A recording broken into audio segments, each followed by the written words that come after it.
about to go a lap down. That will not be good news for Kyle Busch because of Yep. Busch out of the pre-pass position.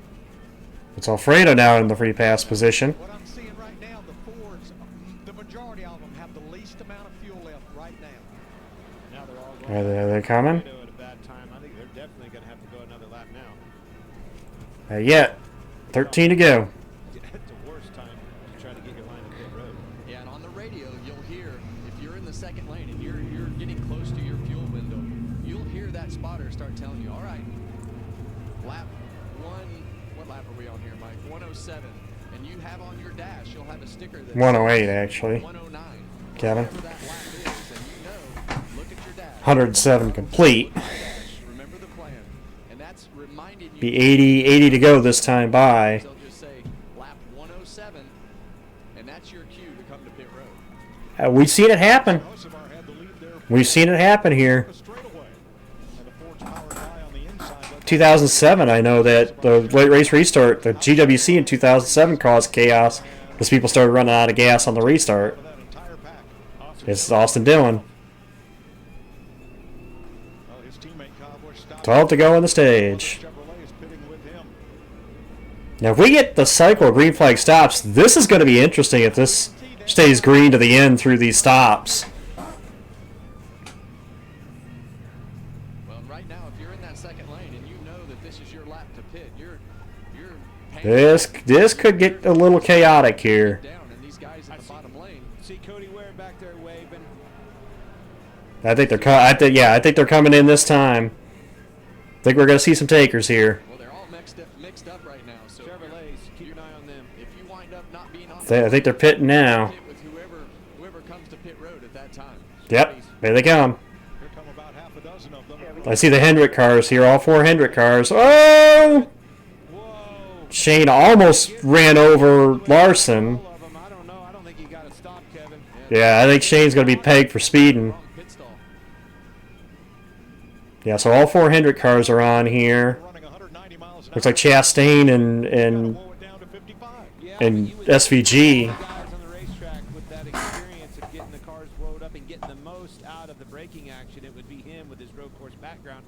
Yeah, all 4 Hendrick cars going to line up together there with Chastain. All the Hendrick cars stopped, along with Ross Chastain. Cody Ware came in with them. I don't like how their line is not very put together Yeah. when they're exiting. Yeah, Van Gisbergen too fast. Nobody going to stop this time. To no surprise. No takers this time as the pack roars past to complete 110 laps and 10 to go in. Oh, Elliott speeding. Mistakes that we talk about, we see them every single week, and it's just time after time. So it wasn't just SVG that was got pegged there. Now see Chase Elliott, SVG, all these guys getting those pit road speeding penalties, and under green it just absolutely destroys you. Oh, it magnifies it because the field's going past at 195, and you've got to come down pit road again at 55. Yeah, you got the 4 teammates together, but they're going to lose a car there because Jason got the speeding penalty. That is certainly not what we saw in the Chevrolets, but I feel like the Fords are coming. Yep, there we go. Next group in. Hands the lead to Bubba Wallace with 9 to go on the stage. Ooh, Barry a little bit into the grass, not quite all the way over there. Suarez missed a stall.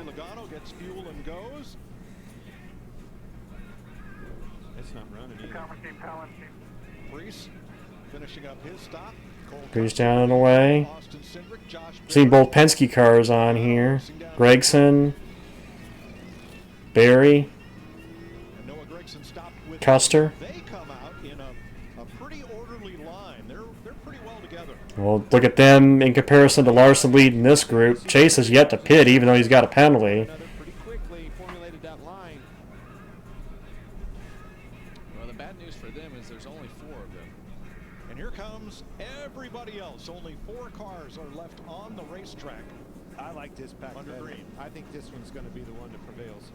And 2 of those 4 had already stopped under green. I think you're right, Clint. The more cars you have, the more organized you can be. Might be this group that actually ends up with a benefit at the end. A couple of cars stayed out. Right there.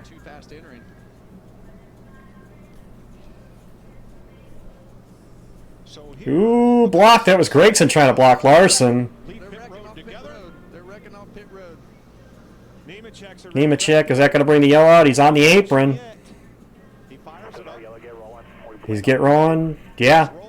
We're stay green. We stay green. And we'll find out what happened, but we saw this in qualifying, Clint. Right there on those yellow lines, there's water. He got in the water, Kevin. That's exactly what happened, and it's been there all weekend long. Those are weepers from rainstorms during the week. We saw Blaney get into that water and cost him some speed in qualifying yesterday. Hamlin down and away, one of the last ones to pit. Ooh, they're coming back together again. Elliott's in. There you see Chase Elliott dipping off. Thing is, he had to make sure he pitted before they stopped counting him, too. Now, a little worried there about Hamlin and McDowell, Kevin, because they come out, only two of them. They're not close together. Down in turn one, that whole pack is just going to inhale and overhaul them. Yeah, and a lot of times what happens there, when you wait until the last cycle. So it looks like the leader will be Hocevar here. Groups start to slow down, and you have to move around. So he's going to get out of the way. And you wind up losing more time than you would have if you'd have come in. It's Hocevar, Bubba, Reddick, Logano trying to charge with Custer. Yeah, you got those Fords locked together. I like those Fords running together. Carson Hocevar is the race leader. Bubba Wallace, Tyler Reddick, Joey Logano. And here they come. As we close in.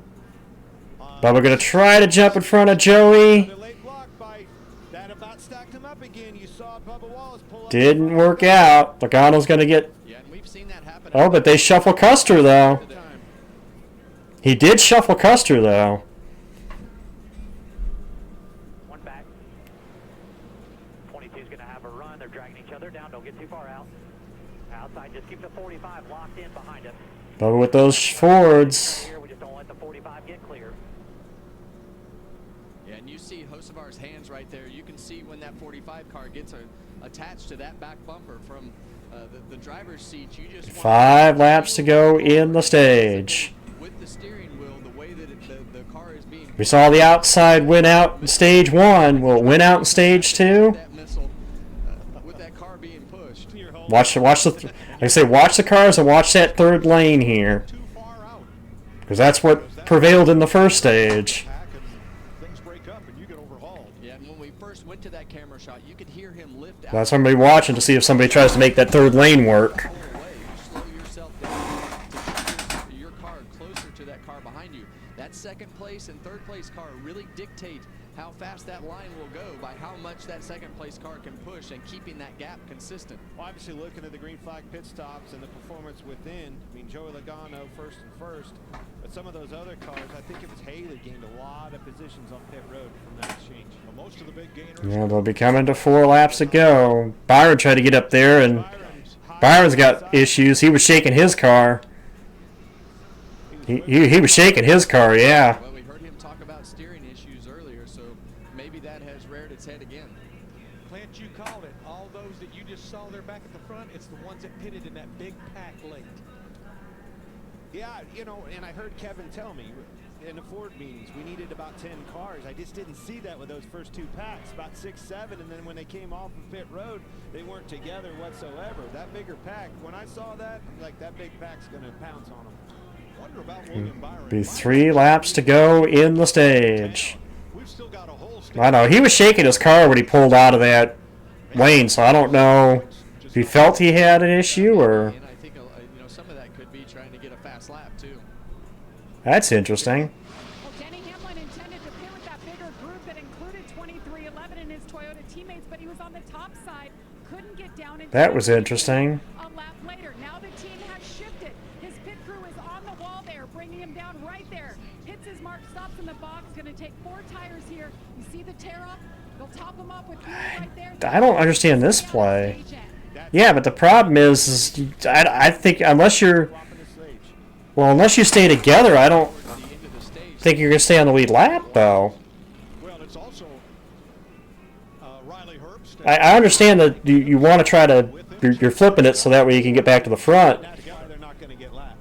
But I don't know if they're going to get lapped, though, with 2 to go. What's that new strategy going to be? And now we guys. We'll see. 2 to go. To try to flip the stage. Still got a stage to settle here. Position to not have to pit when this Bubba with Cindric. It is ending, Kevin. It's right here. Yeah, I don't know if they're going to hang on to the... If they hang on, it's a smart play, but I don't know if they can hang on. They got to stay grouped up together. Lap and a half to go on the stage. They might hang on. Ooh, Bubba! Oh, they saved it. Good job, guys. I thought they were gone right there. I like that Josh Berry and Cindric. Those are 2 Penske cars there. Their teammate Logano. All right, who's somebody going to try to jump to that 3rd lane here? We're coming to the last lap of the stage. They find one another. One to go. Somebody's up there. Is that AJ? Who's going to get the stage win, the playoff point, and the 10? I think that is AJ. Well, this energy is going to be Yeah, it is. 2-3 cars back in those lines. Who can get that best energy, and then who's going to pull out? AJ was the one who did this in the first stage, too. See if somebody's going to jump up there with him. Nobody's up there yet. Bubba going to get the advantage. He gets the point. No 3rd lane yet. Bubba's going to drop in front of Logano. Joey's going to back up here. Is he going to jump in front of his teammate?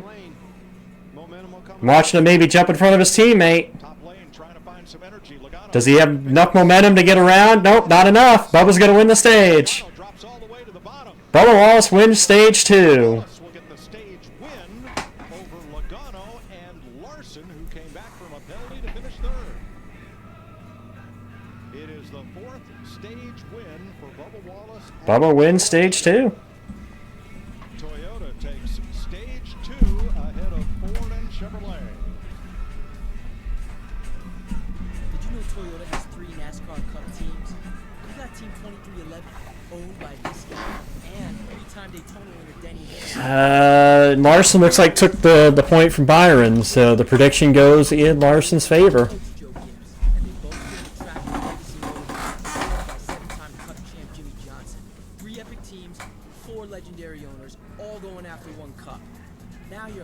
And now here's the one that I'm going to throw out there.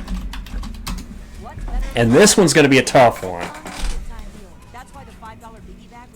This one's going to be a tough one.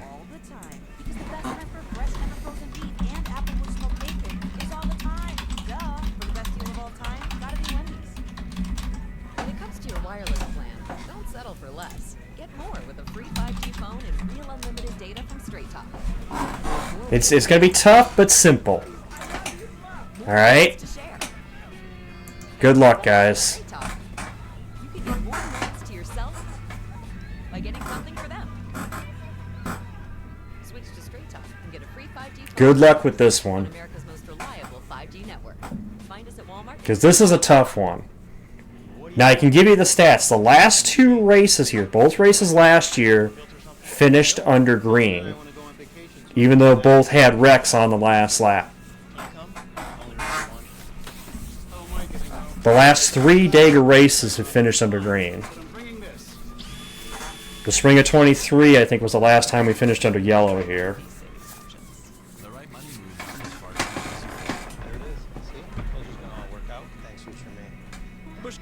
Yeah, that's what I'm saying.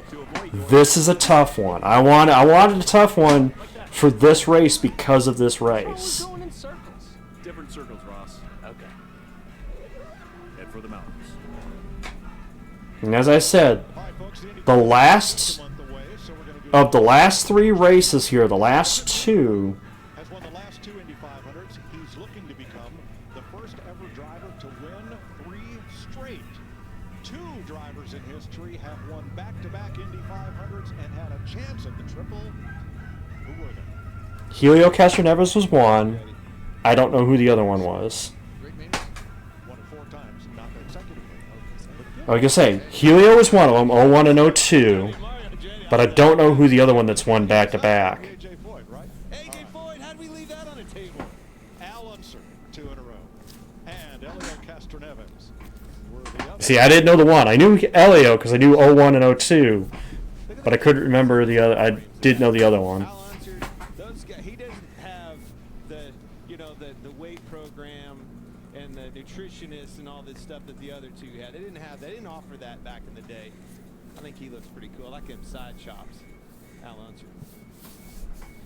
All right, not everybody's happy the way that stage ended. Here is car number 22.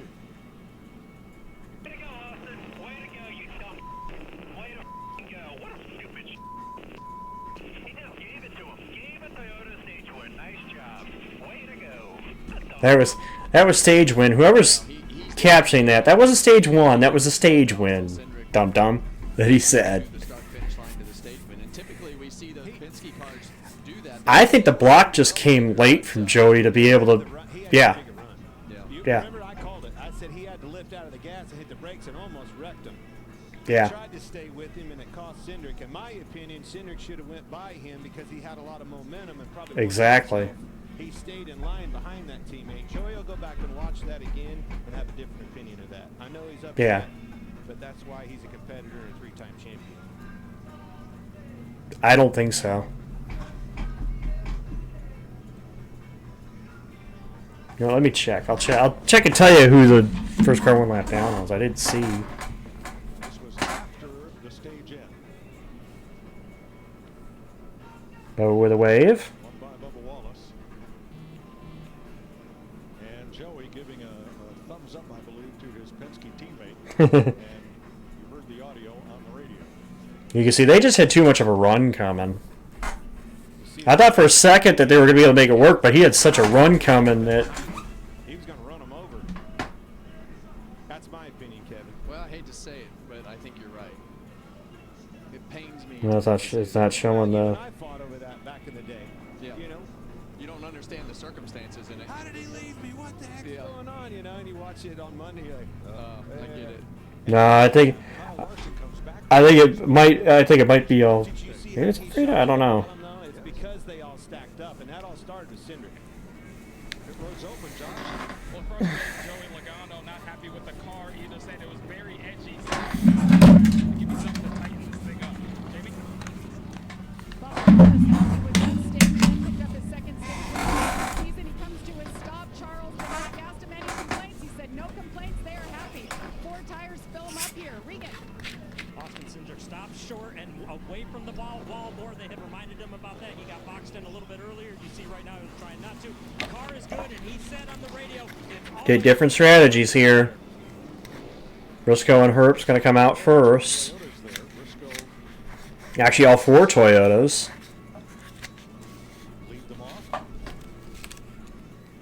Long stop for Hocevar.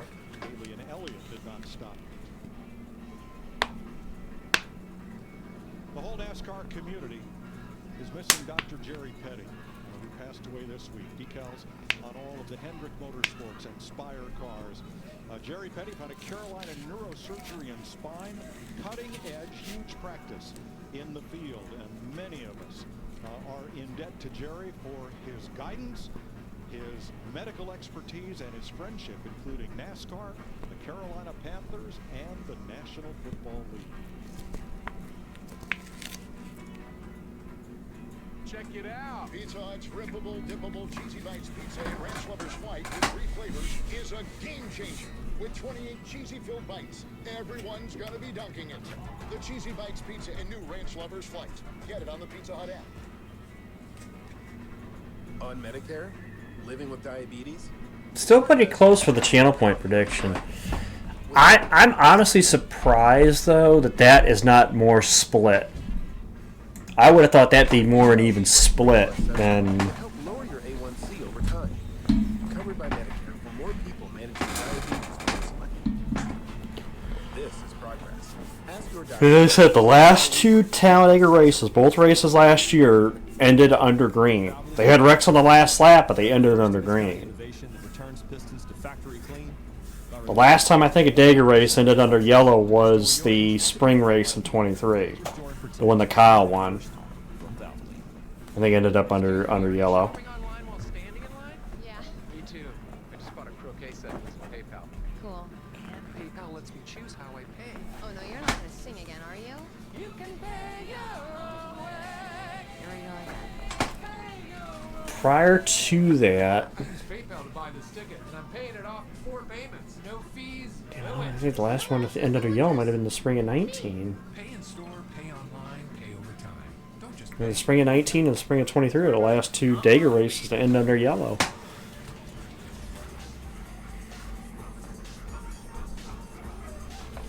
Hey, who let the dogs out?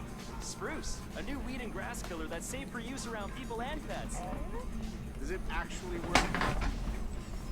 Visible results in 1 hour. Prior to that, I think it's 2015's fall race. Spruce, the new, hard-working, worry-free weed and grass killer.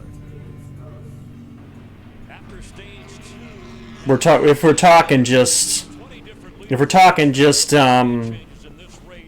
cup races. Obviously, Xfinity race is a whole different ball game, but recap some highlights. We have not had the big one yet, but we have had some crashes, Jamie, that have a couple mini ones, a couple small ones. Started off right here. You see 4 wide all the way around this racetrack. A little bit of strategy planned into this. Yeah, I've not had a true big one yet. Yeah, this is Busch and Kozlowski coming into pit road, and you heard Brian Kozlowski say, "Hey, we were just the hand that got stuck in the sandwich." So Kozlowski. Blaney's luck today is pretty much what my luck has been on iRacing as of recently. Doing nothing wrong and get caught up in somebody else's mess. I only ran one Dagger race, one with the Xfinity cars. Got ran into on the backstretch on lap 1 and shot me out of shape down the backstretch and right into the inside wall. So.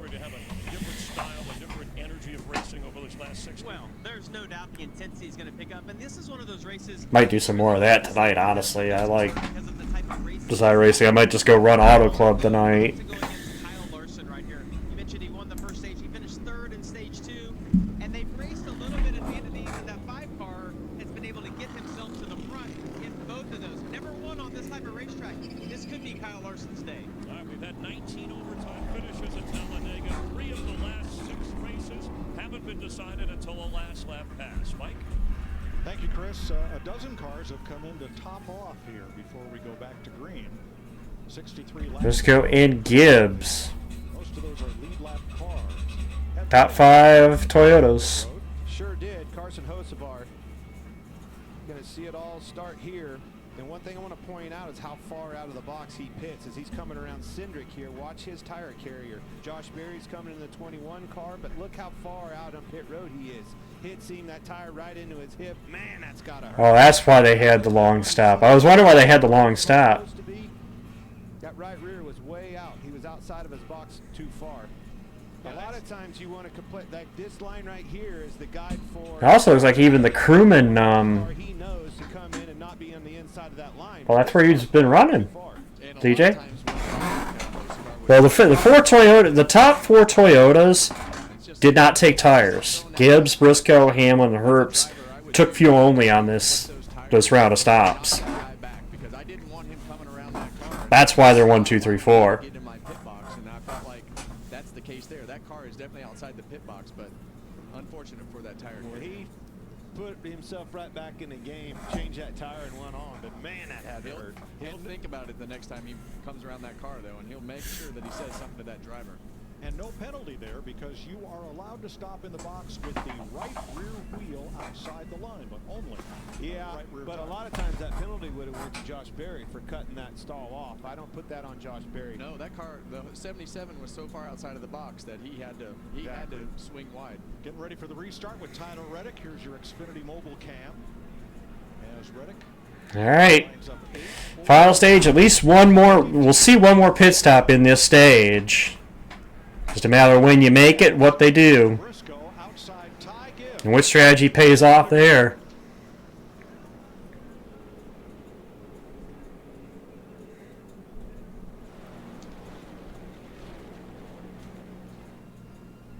Herbst's doing a good job pushing Briscoe. Got to keep him out front. Larson with a little separation between him and Herbst. If Briscoe jumps down with his teammates, he does. Chase Briscoe come down in front of Ty Gibbs right there. Leads Well, that's his teammates down there on the inside, so Berry trying to lead the third lane. There goes Cindric, Reddick. It's because they pitted after pit road was closed, coming to the green flag on the restart. But just on the Toyotas that's up there at the front, Briscoe Penalties and topping off Fiver. with 3 to go in the stage.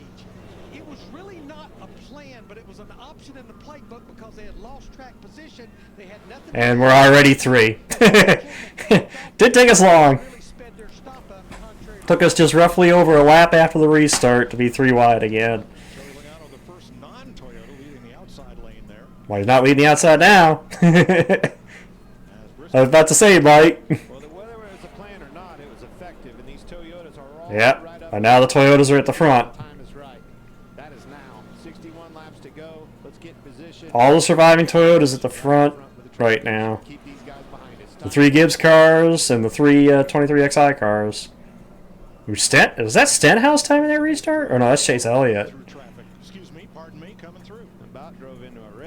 Yeah, about wrecked Stenhouse on that, or not Stenhouse, Suarez on that restart. I don't think Daniel really appreciated that one. All right, Regan is down in Carson Hocevar's pit. Mike, we caught up with Jarius Moorhead, who's the team member that you saw that just got hit on pit road. A big hit. You guys are athletes. As part of all your training for instances like that to keep you safe if that happens? Gibbs versus Briscoe at the front. From a football background, get used to it. You get used to it. We've seen everybody checking in on you. You're okay. I like Gibbs's paint scheme too. I like that primary red with the white down the sides. And again, I also like the Wood Brothers 21 scheme, which is kind of very similar to that. So.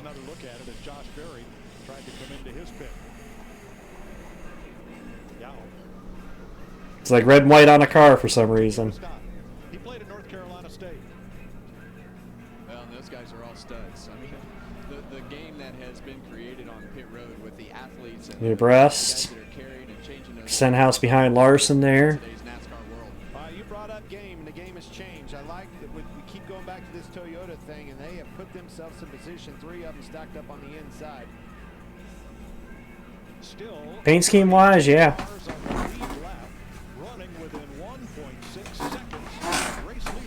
It's probably the one iconic NASCAR paint scheme that has not changed in its entire history.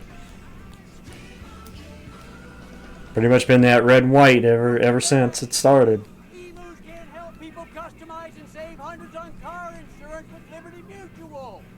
Cindric trying to lead that high lane with Barry.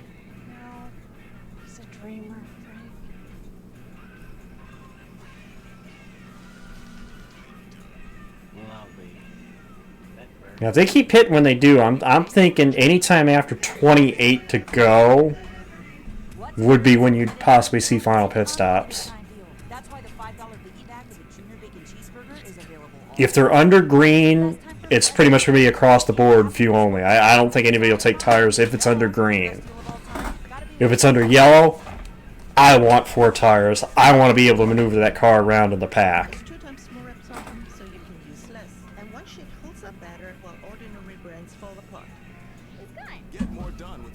That's what that would be my strategy here into the race. If it's under green, you're taking gas only. If it's under yellow, I'm putting 4 on it. Restore your engine to perform like new. Restore and protect. Another first from Valvoline.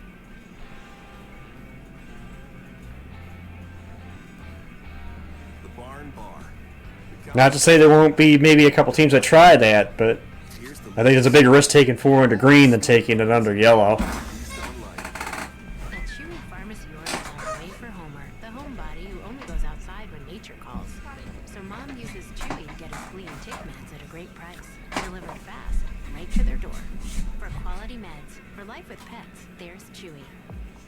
To tell you the truth, we could take or leave the extravagance, the attention, the celebrity, the bragging rights, the bravado. Because I got the same amount of views as there is laps at Dega, 188. How about that?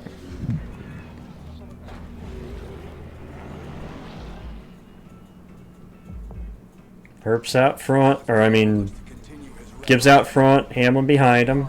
And a hungry pack battle for a win as the road to Indy continues at Barber. Next Sunday at 1:30 Eastern on Fox. Welcome to the fastest racing on Earth. Well, now I'm up to 194, so... That's why the $5 Biggie Bag of the Junior Bacon Cheeseburger is available all the time. Because the best time for fresh, never frozen beef and Applewood smoked bacon is all Right now the poll, the channel point prediction is in favor of this race ending under green. Which, like I said, the last two Dega races have ended under green in the cup races, despite last lap crashes. One was at the start-finish line. That was this race last year.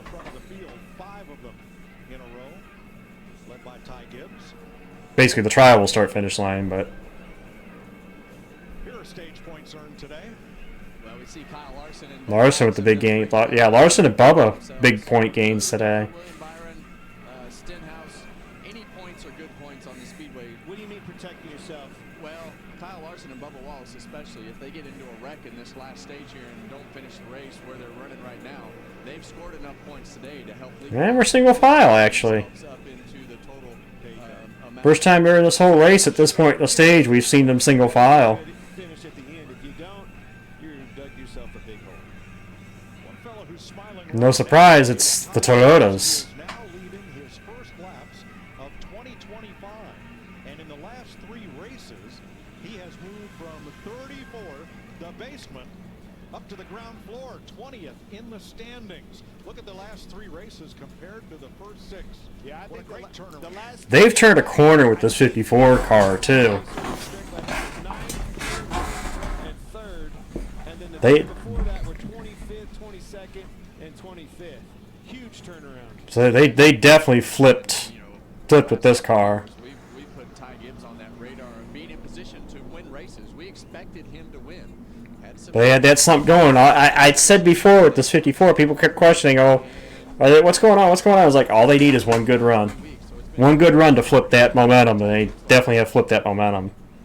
His wingman right now, Denny Hamlin, the senior driver at Joe Gibbs Racing, as he sometimes described himself. Speaking of Hamlin, here's the progressive race summary with 53 laps to go. We've had 21 leaders, 54 lead changes, and still have 32 cars. Well, the only other driver that's full-time in the Cup Series that started before Denny Hamlin is Kyle Busch.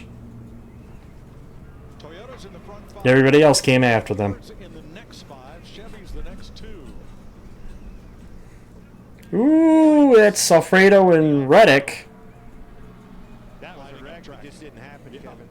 Yeah, I'm not sure exactly what he was doing there, right there, but definitely about caused the wreck, that's for sure. You know, if you're Gibbs, if you're Joe Gibbs and you're watching your cars right here, running at the front, right where they need to be, the drafting tracks since the Gen 7 era haven't been the best to them. Bell winning in Atlanta, what we consider now a drafting track, was basically the Gilliland with Logano, though. win here. Huge step in the right direction, back to the dominance that they had at one time with that old car. Well, Brad's rookie Cup year was 2010, though he did make a couple starts in 09. Joey's rookie year was 09, making a couple starts in 08. I think you might be right, Shadow. I think in line it would be Joey next after that. Because Joey's rookie year was 09, Brad's was 2010, so it'd be Joey, I think, after Busch and Hamlin.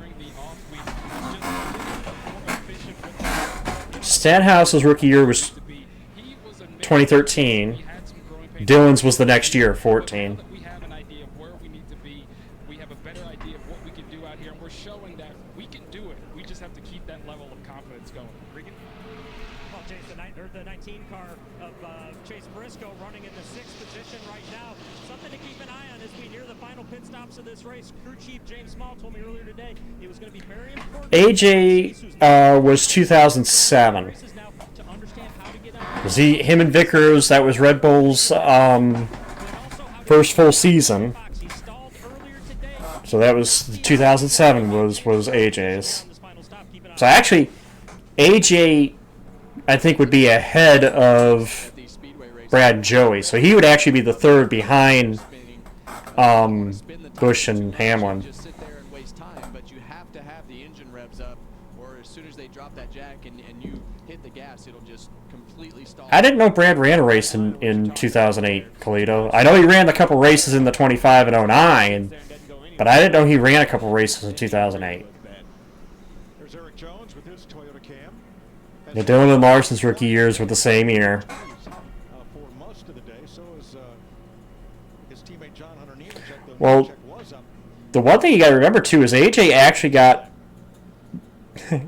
put out of his ride at Red Bull at one point where they had Mike Skinner in the car for a little bit. Really nice day for Riley Herbst up in third spot. You know, the 26-year-old rookie from Las Vegas finished a career best 9th here. I still count him. We're talking. We're talking when we're talking when drivers started. You know, the furthest back. Like I said, Hamlin, of full-time Cup drivers who started, who's the most amount of time since they started. Blaney's rookie year was 16. His first full year, I believe, was 16. And Kyle and Denny were the oldest. I said Hamlin and Busch. Yeah, because Denny actually made a couple races late 2005, but I'm talking their first full-time season. Their first full season. That's why I'm saying, yeah, Larson and Dylan made a couple starts in 2013. I don't know about Larson making a couple starts in 13, but it's Hamlin and Busch. It's the tell-all sign. What it is. Tell-all sign when they're too wide. I don't remember Brad make. Joey did make a couple races in 2008, but I didn't know Brad did. To protect their track position now. We're getting close enough to the end of this race that we know we have to make another pit stop, but you want to be in the front of this field. We've heard the Johnson's not full-time. I specifically said full-time Cup driver, Shadow. Full-time as far as this year full-time. They could have been part-time years ago. I'm talking full-time right now. And you know, there's no fuel gauges in these cars. So, Brooke, how do you guys know how much fuel you get in these cars during a stop? Blaney's unfortunately out of the race. Had an early wreck. Chastain's been a player at the front. Little shuffling has got him back in the pack right now, but The only thing faster was the Busch Light on the boulevard going down with the fans last night. We get a before weight on these, and we'll put them on the scale right here. And we're able to get an after weight, and then it's just an easy algebraic equation. We do a before and after, and Sunoco gives us a number, and you divide it by how many laps you run. So it's really just addition, subtraction, and our guys add it up, and they get a pretty good gauge on how much we'll need. There's a lot of math going on. You see almost 100 pounds, 1 can of fuel. So those numbers go up to the race engineer. Then the race engineer can then tell the driver when he needs to start saving and how much, Mike. Yeah, but Larry, what happens when there's some on the ground? It didn't go in the car or in that can. How do you add that into the old equation? I had to learn how to estimate how much like I said, if I'm thinking the way the stages have gone, 28, roughly around 28 to go is when that final window is going to open. Yeah, the bad part about that is that got way harder than anything that we're capable of. Right now you got the Toyotas kind of in control here at the front. The equation is what got me. I knew he was out. Single file at the front of the field. The Toyotas are hammered down. 5 of them out front of 5 Fords, and then the Chevrolets.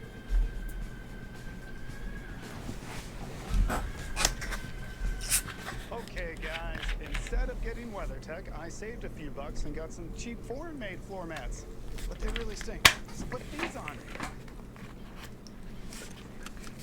Really, Billy? I'm thirsty. Don't settle for cheap, stinky floor mats. At WeatherTech, we make our floor liners and carpet liners here in America out of pure, non-toxic American materials. John Hunter Nemechek is, I believe, the first one lap down. So he may be running where he is, but he's not. He's not running. Not running 6.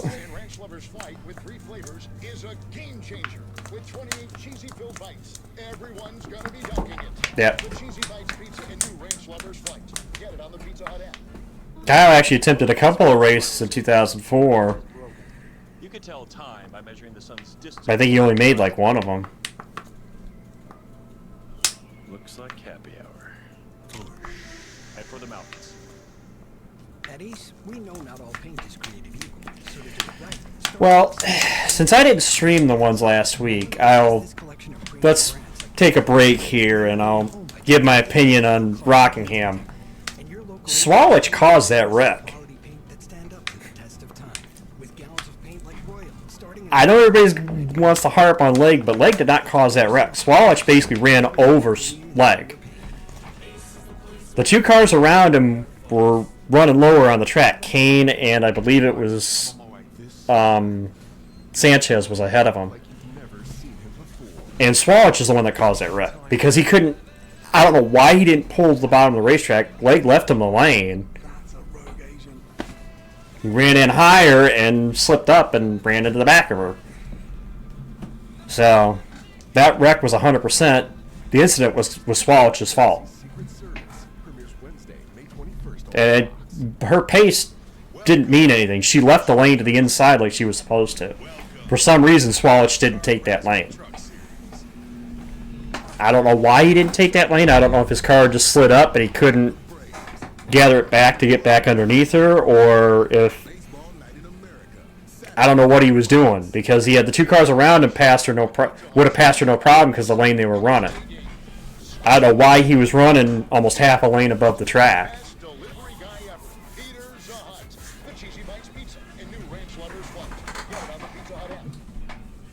I didn't know there was an incident yesterday, Bumble, so all I saw yesterday's highlights was the finish, so.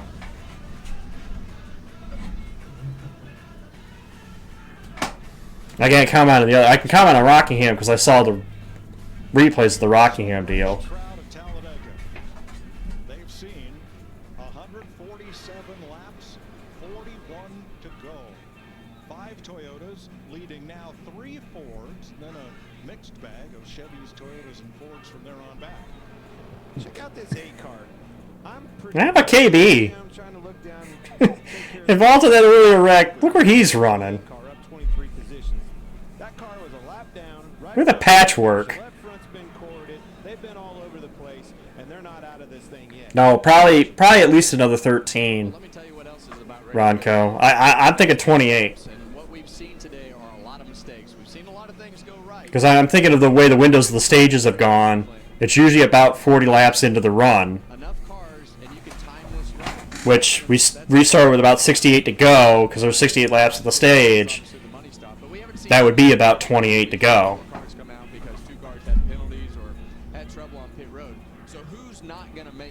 That's really what this is going to come down to. I wholeheartedly agree. I think it's a number of cars, and I think it's minimizing mistakes amongst the cars. You're riding with Eric Jones, the Toyota Cam, looking at our pole sitter, Zane Smith, who lost radio contact with his team for about 5 or 6 laps. Oh, and I got an interesting one for you guys that I could comment on. Because I listened to the end of the race on the radio. They said Hill had been the one that hit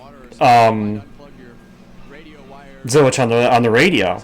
So when I saw the replay, it said it was Love. It's like, okay, why did they say Hill? Check my connection for my earphones. Check my radio connector. Make sure all that stuff is plugged in. So as a driver, mentally, you have to have that checklist. Up there in the back straightaway with 39 laps to go. Look at it. Give you a NASCAR on Fox Sunday. Rank it up. I'm going to make a big one prediction for you guys, too. It's when they're going to bunch up after the last pit stop. If this last pit stop happens under green, the cycle under green, it's when they're going to bunch back together. It's when that field starts coming to bunch back together after that pit stop. If you're going to see it, I'll place bets it'll be then. And so far, you know, we made it 150 laps without seeing one. I mean, we had a couple of mini ones, but nothing like that.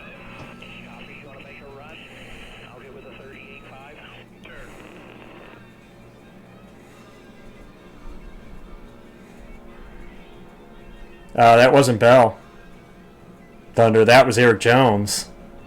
That was Eric Jones winning the 2020 Clash.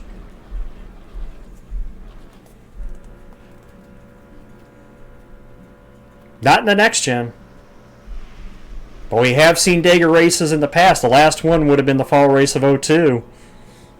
That didn't have a big one.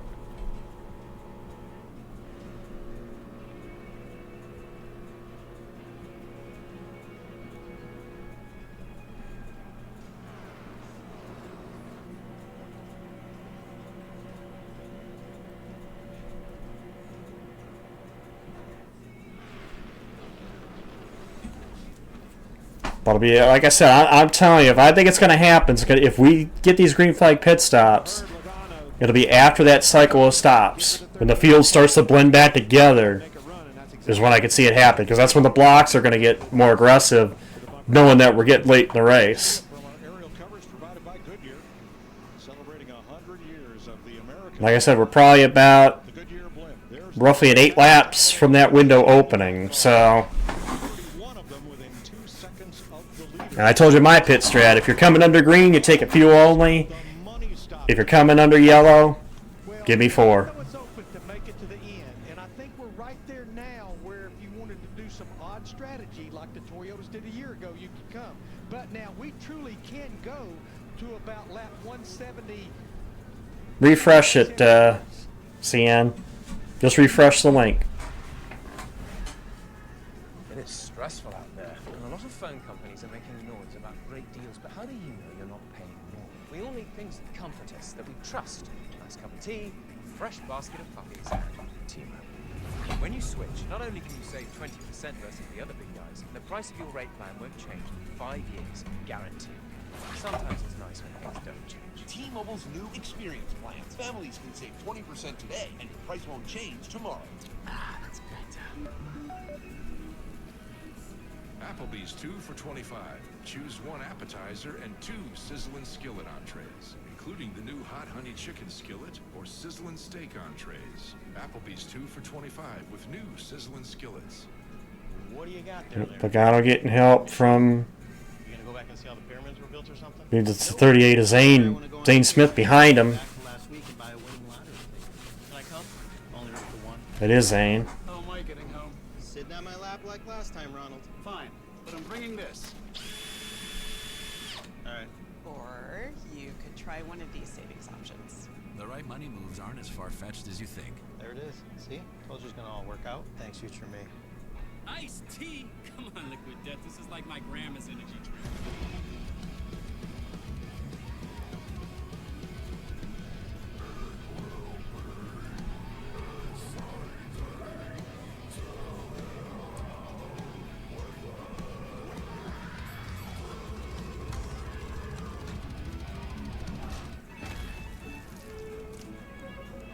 Well, like I said, we saw a wreck of the last lap here last year. Let's go see what NASCAR Prime's all about. Let's do this. It isn't out of the realm of possibility.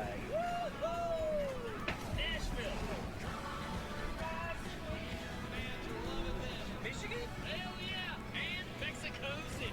Mexico City? Someone say road course? Yeah. Finally, Pocono! Stream all 5 Cup Series races. NASCAR! It's on Prime! Come on! I got another Papa Pairings order. I need 3 medium pepperoni, 2 orders wings, breadsticks, cheese sticks, brownies. Called the right place, Sean. This order is my Everest. See you at the summit. We're making you Papa Pairings for $6.99 each. Better ingredients, better pizza, Papa John's.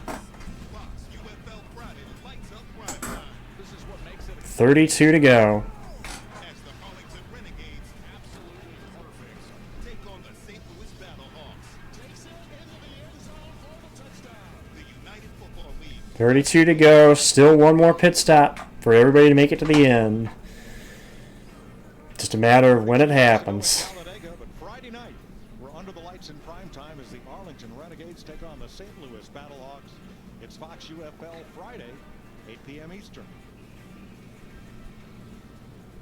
5 Toyotas continue to lead the pack here at Talladega ahead of 3 Fords and 3 Chevrolets. Everybody jostling for position to be in the right place at the right time to make that green flag stop. Well, you kind of led me to where my head's at here. Okay, you got 6 Toyotas. Like I said lap 28. That's another basically 4 laps from now. Soon to be 3. You heard, we think Hocevar maybe be looking into pitting with the Toyotas on their strategy. I think those numbers. Top 5 are Toyotas. Conversation is going to dictate some teams opting 3 Gibbs and 2 23XI. Another 10, 12, maybe even a little further than that right now. Not a lot of fuel saving going on right now. The chitter chatter on the radio is teams in the garage area and pit road thinks Toyotas will come first, Fords will be the last group to come. All right, Kevin, let's Well, we'll see if what Larry is saying is going to play out.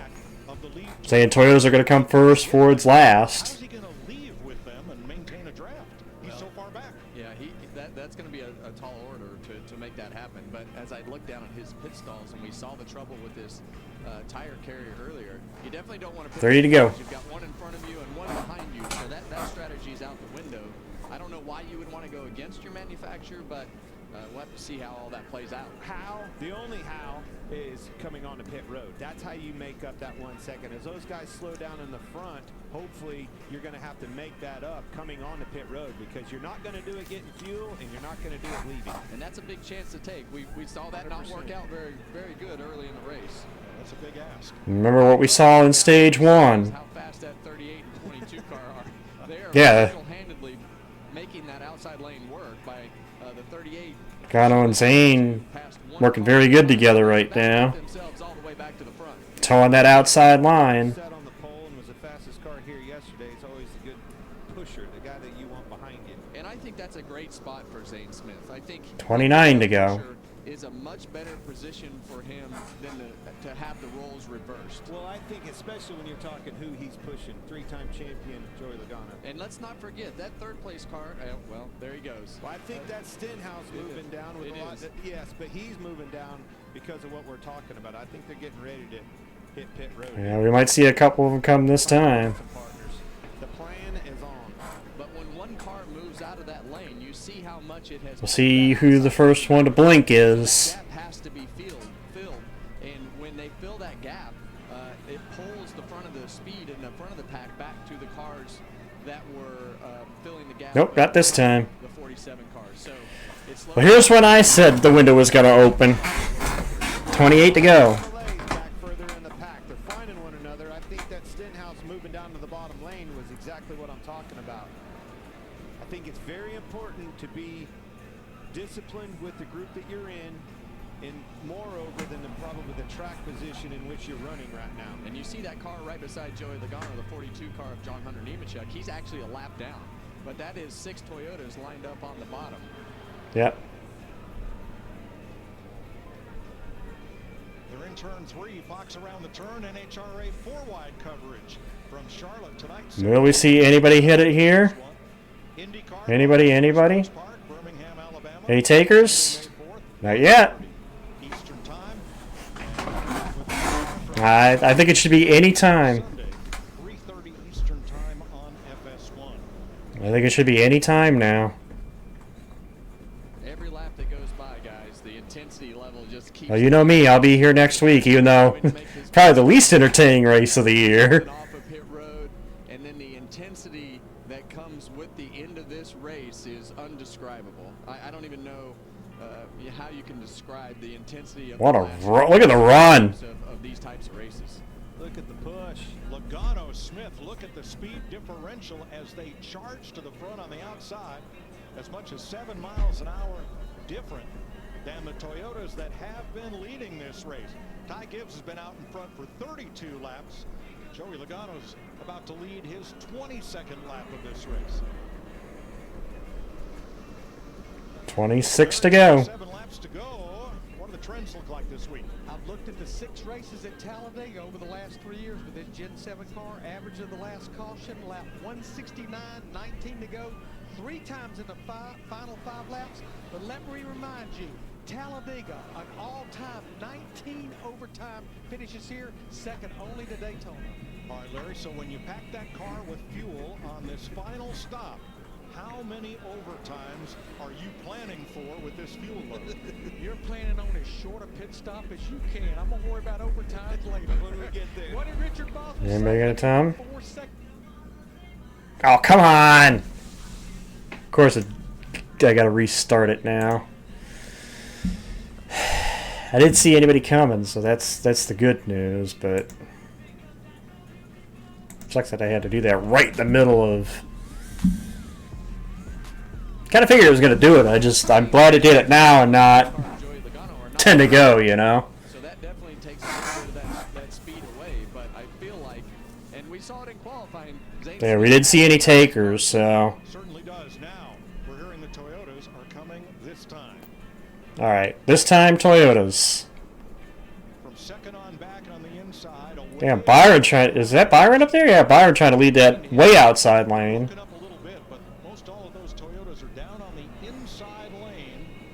Yep, here they hit pit road.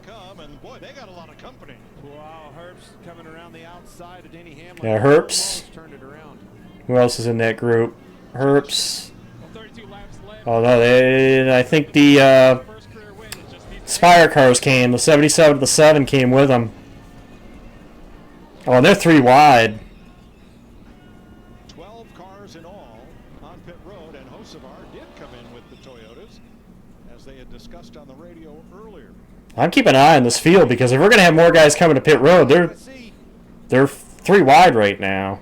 They're all going to come out together. Hocevar in front of all those Toyotas. Well, he did What a move. what they said they were going to do, and that was pit with As long as he wasn't speeding. Great move with Hocevar to get to the lead of that group. Well, the biggest thing that he's going to have working against him is the fact that he's got all those Toyotas with him, and they're going to want to do everything that they can to hang him out. Yeah, but I don't think it'll happen right now. You'll do that later. We're going to use him. Well, I said that. You were right. The second or so that he was behind. Good old Hocevar. Did not matter when they all came to pit road. And What? I can't believe that gain he made on pit road, though. Well, I was liking what I saw. That was a great gain. Collectively, minimizing mistakes there. That's a good group right there, too, so they've got we'll see. A really good group of cars put together right there, pretty orderly, like you said, and efficient. They stay ordered. Game right now on and off of pit road. These guys are going to have trouble. That's a good group they've put together right there, I'm telling you. If you look right there, it's the Toyotas and it's the 3 Spire Chevrolets. They all Yep. came together.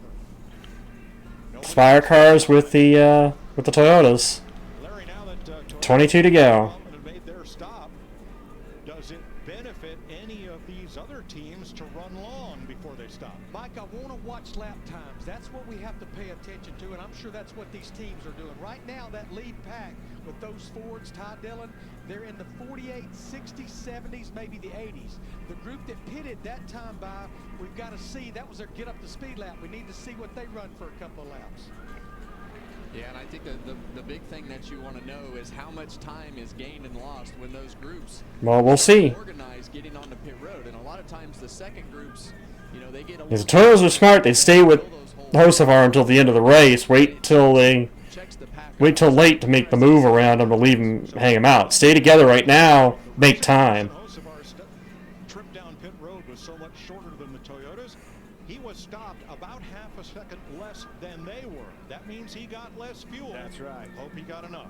Yeah, and right Yeah. now, I mean, that's a risk, you know, that they're obviously willing to take to put themselves in a position to have. Yeah, but the big thing right now is if this cycle stays green, it's the gap. Oh, Dylan! Nice save. Really loose off the bumper. Josh Berry had to get out of the gas, got down on the apron. Berry had to go to the outside in front of About did right there. Berry leads. Anybody gonna stop this time? No takers. Cars on the lead lap, the top 20 have yet to make their stop. Here's another look at this. Yeah, and you see Josh Berry, much like what happened earlier with Austin Cindric, probably had too much momentum, and with the shape in that back bumper, just gets that car too loose when you have too big of a head of steam. I don't think he was very square on him. Hit him in the record. Kyle Busch up to the top 5 with that taped up front end. How's their performance doing out of this single file line of the Toyotas and the rest of the pack, Larry? Now that everybody's up to speed, the lead pack and then those Toyotas and Spire that's lined up, they're running exactly the same lap times. biggest thing that you don't want to have happen if you're this single file group up here with these Toyotas Inspire, you don't want this big pack to start getting sniffs of air off of these cars that they're catching, which is going to happen. Luckily, it's only the 62 car there in front of the big pack, but they're going to start to swallow up a few of these single cars, and that's going to give them a little sniff of draft. Just don't lose focus on the fact that that big pack still has to pit too and do a good as job as those Toyotas. Exactly. You hit the nail on the head, Clint. Because they have to still, the big pack still has to pit and be mistake free. How many did you tell me that needed to be a perfect line? It needs to be well, it needs to be 7 or 8 cars, and right here you're seeing those 7 or 8 cars break away from the back 2 cars in this pack. You see that gap there, Clint? And sometimes if you get too far behind, you'll lose that group. So, you know, that 7 to 10 is a I think you're gonna see some takers this time. those cars catch back up. But the reason Either this time or the next time, because they're starting to get single file at the front. 18 to go. I guarantee it'll probably be this lap.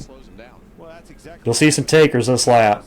He actually pitted with them, lost it, and he's about to get swallowed up by the big pack. Larry, we've got 19 laps to go for the 20 cars that have not been to pit road. How long before I'll probably wait till the end of the race. There's only like 18 to go, so. And the cheese is on your side, just sitting on the shelf. Okay. On your side of the. I think it was the 2. It looked like 2 of the Spire cars at the back might have. I think one of them was one of them might have been Haley. Okay, here they come. They lost a bunch of time, and the cars that have stayed out are going to lose more time. Fords, 10 cars come to pit road, Josh. We got a bunch of Fords with Ty Dillon and Ross Chastain, it looks like. Like I said, I like this group right here on the right. I like that group. They stayed together. They no mistakes on pit road. They stayed grouped together. I like that group. That may be where your winner comes from if we stay green. Yeah, and the thing that these guys have going for them that's going to save them time is they're probably going to put in less fuel. Correct, Larry?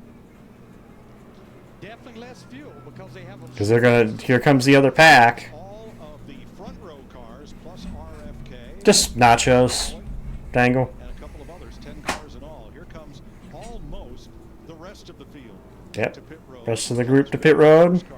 Keep in mind of your tracker up here. Those cars, those are the first cars in that lead in the group, right? That's what that is saying right there. You see Hocevar, the top right, Barry on the bottom on pit road, Priest and Logano on the bottom. Yeah, and you see all those cars fan. Ooh, is that Chastain? Bold move by Ross Chastain, but it checked the whole pack up. I promise you, Denny Hamlin is not going to be happy about that. But when you have somebody like Ross, Like I said, that's where I thought the wreck was going to happen too, and it almost did. It did exactly what it could do. Luckily, it didn't cause a crash. Cindric leading that last pack that pitted. And that's exactly how you break the advantage up. Oh, Josh Berry and Kyle Busch too fast exiting. 21 and 8. Too fast exiting.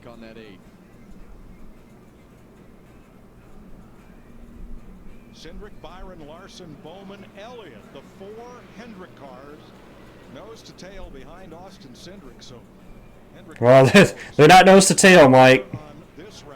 There's a big gap between Chase and the next car there. The bold move by Chastain pulling up and breaking that momentum up with those Toyotas.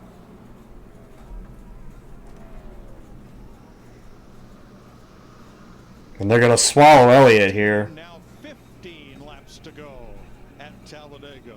Who will win it today on the world's fastest speedway?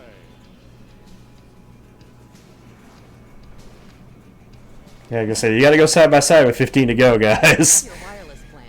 Ooh, Hocevar. I thought Hocevar was gone for a second there. Priest is the guy on the move. Look at Priest. Without from Logano. I don't know. Hocevar had a... Damn, Hocevar was sideways. And intensity's picked up now. 14 to go. It is go time. If you're not this pack... Find us at Walmart and StraightTalk.com. Well, right now, Hendrick's a little in trouble because they're side by side. Larson can't work with his teammates at the moment. Instead, they're side by side behind the car I said. Watch the 2 car today, and well, 13 and a half laps to go. He's the leader.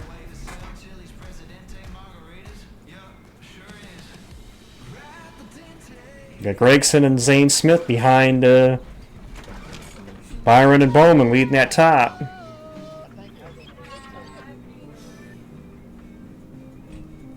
Did they say he's short?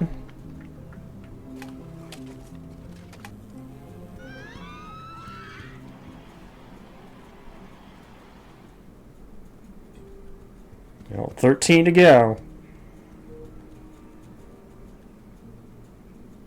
Larson going to shove the heck out of the 2 car. To tell you the truth, we could take or leave the extravagance. See if he jumps up there with his teammates or if he's going to stay on the bottom. The celebrity. Nope. Likes to stay on the bottom with the 2. The bravado. Because all we've ever really wanted is for every Ford driver to feel this. I'm going to wait and watch for that 3rd lane too. I guarantee you we'll see that 3rd lane before the end of this race. Feel safe and protected out there. They're going to try to make it. Somebody's going to try to 3rd lane here, and we may be 3 wide before the end of this. 12 to go. Rabbit named Swoot. It's Swedish. That's a whole rabbit. Named Swoot. Well, there's really no need for a Lucky Charm when you ride. Not when America's #1 motorcycle insurance got your back. All right, now Joey's on the bottom lane, Ranko, so I don't think Logano's going to make the 3rd lane yet. He needs to get... He'd have to get to the top lane first. To avoid going in circles, make note of recognizable landmarks, like that. I watched somebody like those 2 cars in shot right there, either Hocevar or Stenhouse. Maybe trying to be the one that does it. Or even those 2 Fords.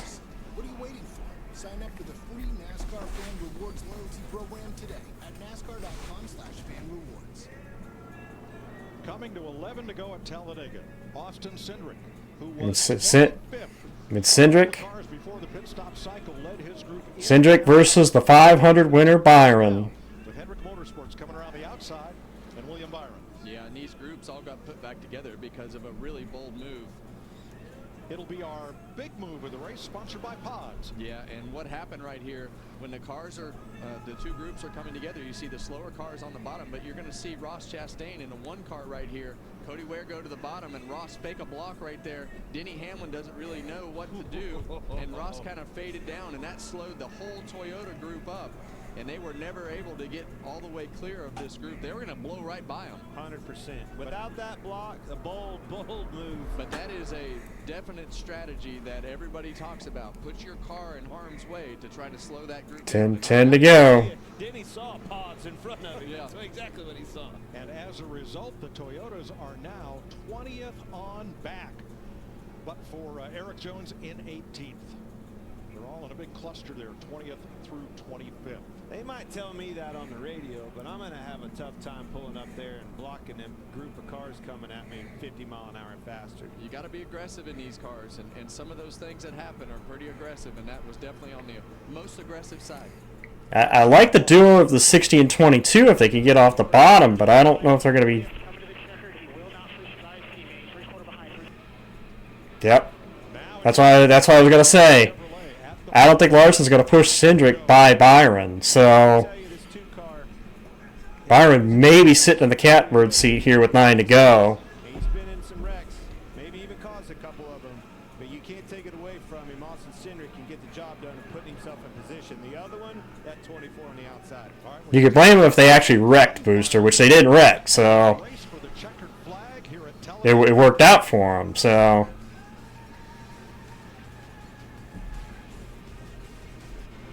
Toyota has 3 NASCAR Cup teams. We got Team 2311, owned by this guy, and 3-time Daytona winner Denny Hamlin. But also, coming to 8 to go, here's a bit of strategy for you. I was wondering why Larson didn't pull in front of his teammate to get that 3 lane. I realized who's behind Larson, Preece and Logano. both Fords. They're trying to keep the Fords split up from helping each other. Like I said, I think the only thing that may keep Byron from being in a good position here is if that third lane develops. Otherwise, I think Byron's in a good position here. Until May 19th, and see why Pods is America's #1 container moving company. Whether you're relocating or renovating, save up to 30% at pods.com today. Which we could see. Again, there's two Fords behind those two Hendrick teammates, so we could see a third lane pop up here. It's pronounced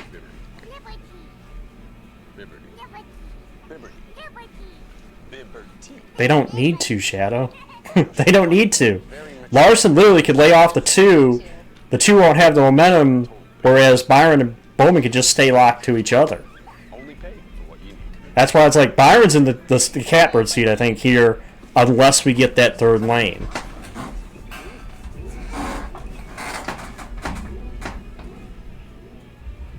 I would stay exactly right where you are if you're the 24. You're in the position to win this race at this moment. So the only way it changes is if they can start working a third lane and get a third lane up there.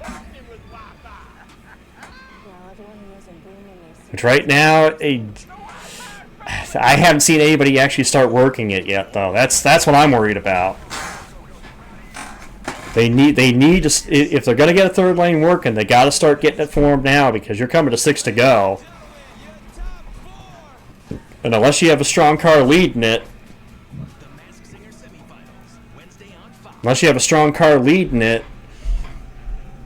I don't think you're going to get there soon enough.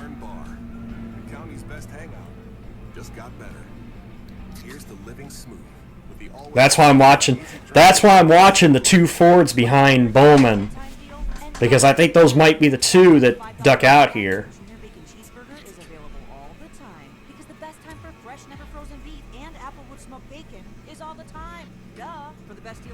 Wait. How did Priest get to the top? Well, what the hell?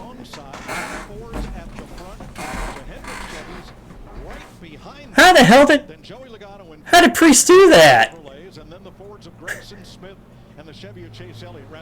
What? Priest was third in line. He was behind Larson. How the hell did he pull that off?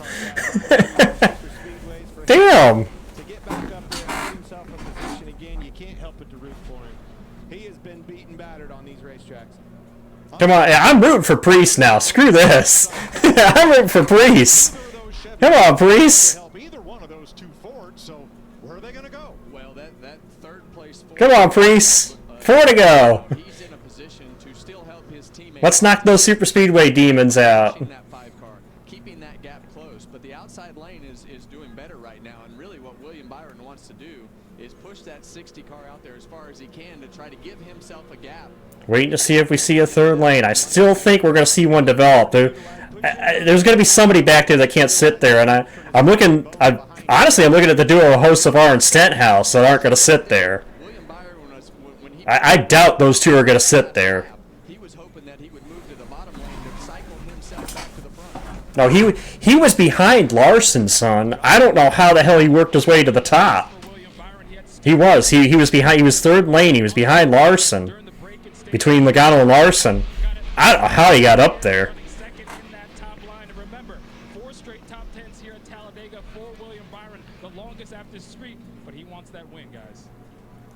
Is that 3 to go? Yeah, 3 to go. Now remember, we make the white flag. The next flag ends the race. That's what I think he did, Tristan. We just didn't see it. Which is funny because they had the side-by-side. I just didn't notice him make that move.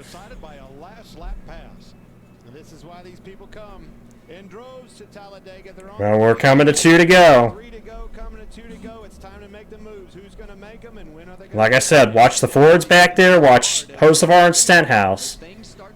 One of those 4 cars is going to try to make a third lane, I think. But if you're going to start working the third lane, you got to go now. You got to go on this lap. Otherwise, I don't think you're going to get there. Because you got to think you got to try to be ahead if the caution comes out on that last lap, too. So if you're going to try to make that move on the third lane, you got to be going now. Backstretch now. And by the time you get to the trial on the last lap, you have no friends. It's every man for himself. Well, and Lap and a half to go. over these bumps going into turn 3, as these guys get super aggressive on this last lap, that's where a lot of the problems happen when the cars start to bounce up and down, and they're trying to put Bowman laying back a little bit. So Priest can pull alongside. That keeps the Chevrolets at bay. They're still too wide. But for how long as they come to the tri-oval and It'll be the white flag. Next flag ends the race. Caution or checkered. Last lap at Dega. Priest the leader. If that caution comes out, the race is over. Between Priest and Cindric. Oh, they're, yep. Here comes Hocevar. Dylan's out of gas. Down the back. No third lane yet. It's Priest versus Cindric. Down the back into 3. Larson pushing. Byron pushing. Cindric. Priest. Off of turn 4. 2 lap cars ahead. Will they make it to the checkered? Who's going to jump to the third lane? Hocevar jumps up there. Side by side to the line. Priest. Cindric. Who's it going to be? Cindric.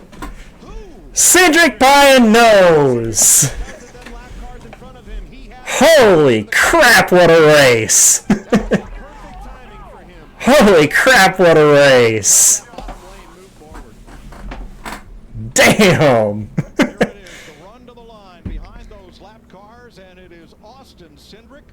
By a half a car length. By about 3 feet for his third career victory in his 125th start. And we made, guys, we made it A without a big one and B without a yellow on the last lap. No wreck on the last lap.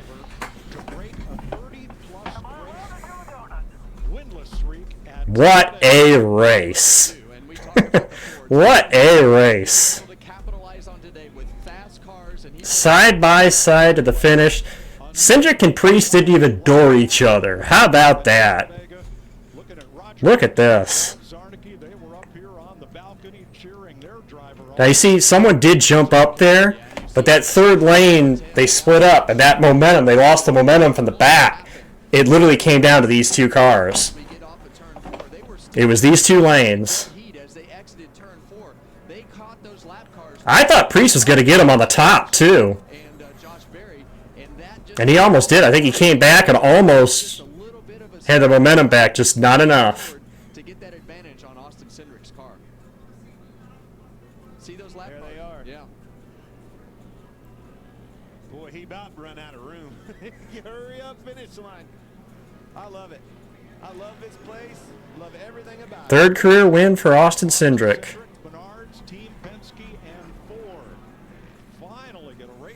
And unfortunately, by 1 position, I lost, no, Z is next week, Shadow. Next week is going to be Z's. Yeah, by 1 position, I lost $5 to my coworker. He had Larson, I had Byron.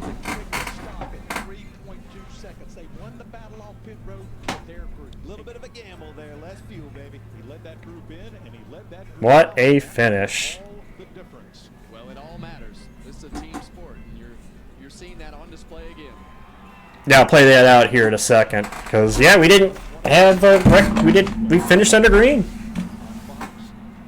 We finished under green with a hell of a finish. And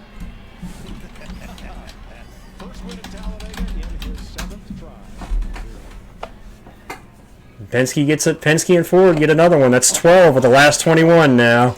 12 of the last 21 races have now been won by a Ford at this track. I feel like doing that to Clint sometimes. But better be careful. Regan's getting old. Might hurt him, man. Yep. He did it. He puts himself in position. Gutsy moves on this racetracks like this. And it Josh Berry at Vegas and now Cindric today. And those Chevrolet drivers are going to have to just wonder What would have happened had they pulled to the outside and tried to make a third lane? Well, I'm shocked the Hendrick cars didn't do that. Once Priest was in the outside lane, I'm shocked that Byron and Bowman didn't try to jump to the third lane and leave him. Well, Mike, and obviously very excited, Austin Cindric. Austin, you I'm shocked by that. and Daytona since that Daytona 500 win, but now you finally get another one. I'm just so proud of this team. I mean, from the cycles to the fast cars to the fuel-only stops, Doug, my spotter, everybody. I've been trying for probably 3-4 years now to get a cup win for John Menard and Menards, and that bright yellow car looks great up front, and I'm just so thankful for everyone's support and you know, the full performance Roush sends these packets. They tried Tristan off of turn 2, but they went every which way when they tried to make that third lane.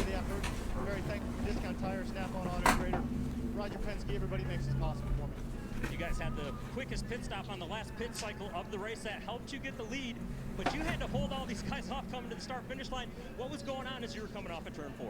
Yeah, no, it definitely wasn't easy. I give a lot of credit. You know, Kyle did a lot to take care of me, me at the right times in the trial. As mad as I was at him after Atlanta, I feel like we're good now. So that was great. I mean, having a photo finish at Talladega and to be able to do it, get in the playoffs in front of this amazing crowd on a beautiful day in Alabama. I enjoy this one. Austin Cindric wins at Talladega.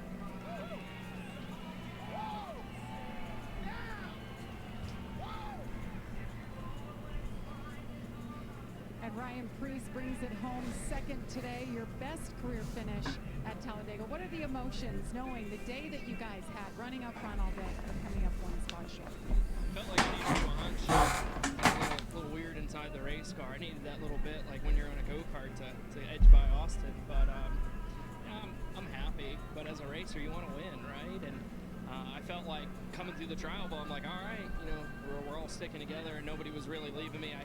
I wish I didn't have to shade up so much and maybe side draft Austin to pull him back, but ultimately, you know, thank you to RFK, BAM, Kroger, Celsius, you know, all the partners that we have at RFK, because, you know, as I said earlier, without this opportunity, probably be back in Connecticut racing modified. So this one's for the modified mainly crowd.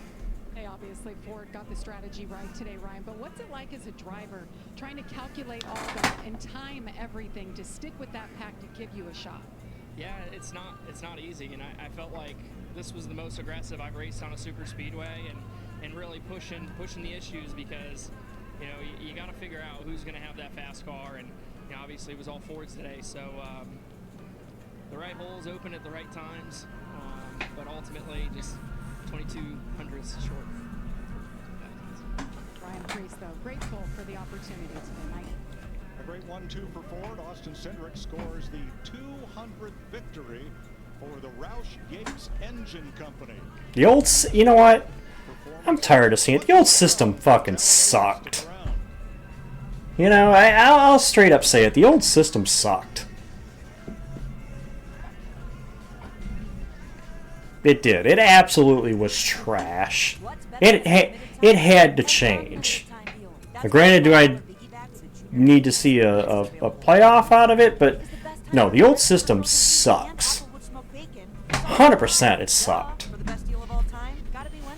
I'm personally glad to see it gone, because I don't want a champion.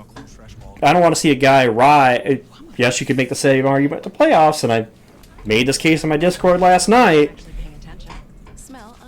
But somebody could build a 300 or 400 point lead and ride the rest of the way out. So, no, I'm glad the old system's gone. It sucked. Absolutely, it sucked.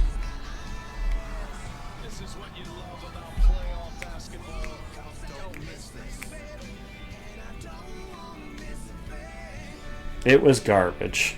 These dishes just aren't getting clean. Problem is, I hate seeing people look at it with nostalgia and not realize it had its problems.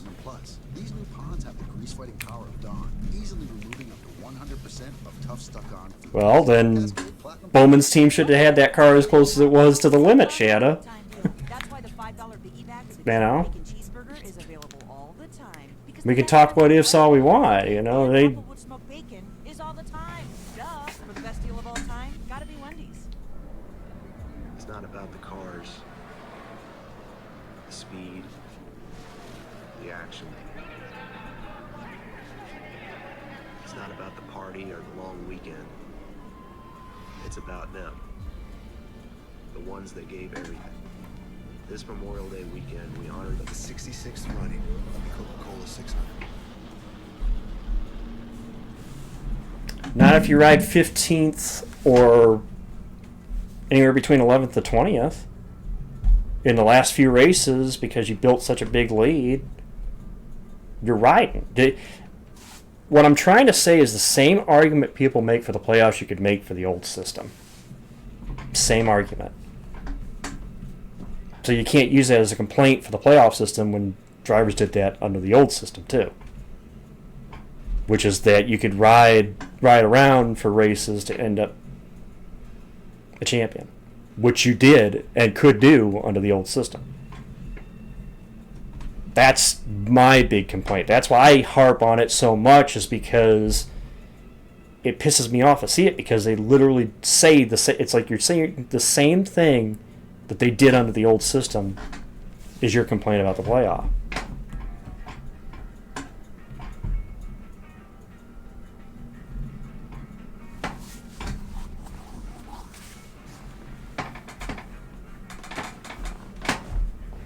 At least with the playoff, you can't do that once you get into the rounds.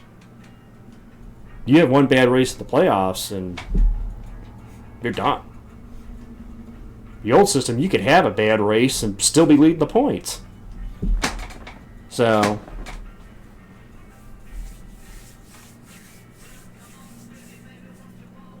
there was no real penalty for bad races.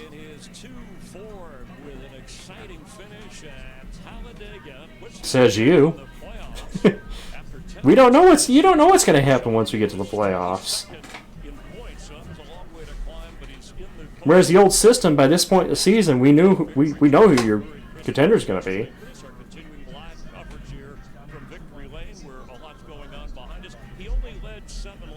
It's the difference.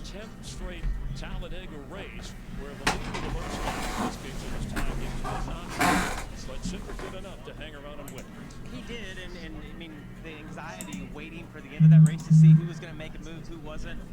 It's as good as it gets, but Speedway racing's changed so much. You come to these big tracks with the fuel savings they have, it's so hard to predict who's going to be good at the end. Obviously, the pit stop made a huge difference in the outcome of this race, and Austin did a great job kind of managing the race there at the end. Yeah, and after stage 2, you had some names, Kyle Larson, Joey Logano, that are a threat, that have been outstanding drivers. But Well, you need somebody to explain it to them, then. Half the time, people don't want to hear the explanation. So. For you, and you come away with a third place finish, but I know you wanted the win. Bring me back through that final lap, and if there's anything you could have done. I don't think there was anything I could have done on the final lap. The only kind of moment I had to get to the front row was when we got pushed out in front of William, and I wanted to take it, but I just felt like the gap was too big, and then the 60 barely got clear and kind of got up there and got rolling. So. Then I was just second row inside and just going to do everything that I could to kind of advance our lane and maybe open it up to where then I could get to the outside. But we were all just pushing so equally that it kept the lanes kind of jammed up. So I needed something else to kind of happen, to them maybe get blocking each other or something. But still a great day, a stage win, P3 in the second stage, and then P3 again there in the finals. So great points day. And again, I don't understand why they did Hendrick cars did jump out at the end, but now we'll get to go to some strong racetracks for us and see if we can get some wins. Obviously, a great day for you and looking ahead to some good tracks for you, but also a big month for you on the IndyCar side as well, with those things coming up right around the corner. Yeah, it's getting. Like I said, next week we've got probably the worst track on the schedule. IndyCar this week with their McLaren, and things didn't end up great for me there, getting to the wall, but still I felt like we learned a lot, and now we got some time to get all of our cars better for that. So just a fun time of year between everything that I got going on. The NASCAR side of things is going really well. The sprint car stuff's been really, really good so far this year, and then we got Indy 500 coming up. So fun time of year, and hopefully we can have a lot of success. Career best, third place finish here at Talladega, Jamie. His teammate William Byron has a great day, ends up fourth after all you guys overcame. What exactly were you guys dealing with when you had to go under the hood early? Yeah, just it seemed like some sort of steering issue, so we're just trying to work through that, and the guys did a great job getting it to where I could drive it there in the third stage. So the first part of the race was really sketchy, you know, just being able to kind of steer through situations and change lanes. But I think just really proud of our team. Like you said, to be able to overcome that is To each their own, Shadow. our team is this year. I know I'll take the system over the old one 100%. Is it the best? Does it have its issues that need to be fixed? I won't argue against that. But I would still take this over the old Winston Cup system. That system sucked. At these style of places, and is it luck? Is it skill? You're one of those guys that's always running up at the front. What would you say it takes to run well and be consistent and finish these things up front? Yeah, I mean, I try to be good every week, but I feel like here it's just trying to figure out the details that it takes during the race. Honestly, you know, If you ride in the last couple races of the year, is that deserving? the nature of the race each day. So it feels like it changes every time. I don't feel like I'm always the best right away. But Doesn't matter. They didn't, in my opinion, they didn't earn it if they don't go hard on those last couple of races. If you ride coast, it's the same argument for the current system. Was up there. There he is. That's a good smile for us. Hope you saw some of the confetti flying. He finally got his car in here to victory lane as we will continue live from Talladega. And that was the big issue with the old system that everybody seems to forget when they criticize the current one and well, immediately just the old playoff system is it had the same issue. You literally could build a big lead early and coast the rest of the way. Watch this. The fans now on the edge of their seats. This crowd is loving it. It's showtime. Again, I'd love how you can, if you can predict what's going to happen, then tell me, what's the prediction for the rest of the year then? Because apparently you're predicting that Cindric is not going to do anything of relevance. Which, I see nothing to tell me that that's what's going to happen. You don't know what's going to happen. I don't know what's going to happen. If you're traveling to be surrounded by nature, don't end up Ryan Newman. by hotel. I'd argue Ryan Newman in 14. Let me go through the other. Logano, honestly, in 18.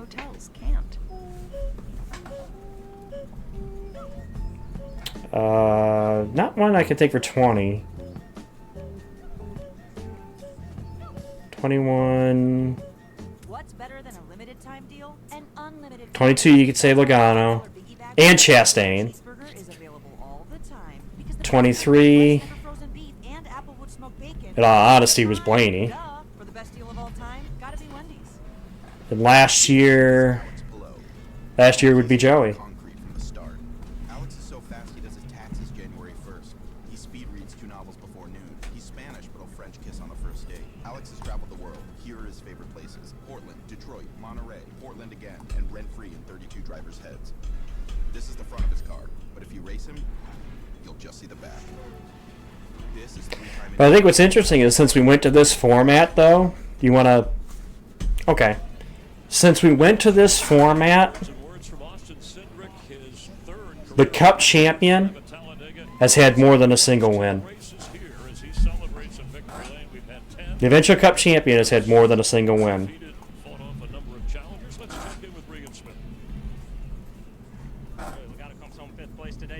Since we went to this format in 2014.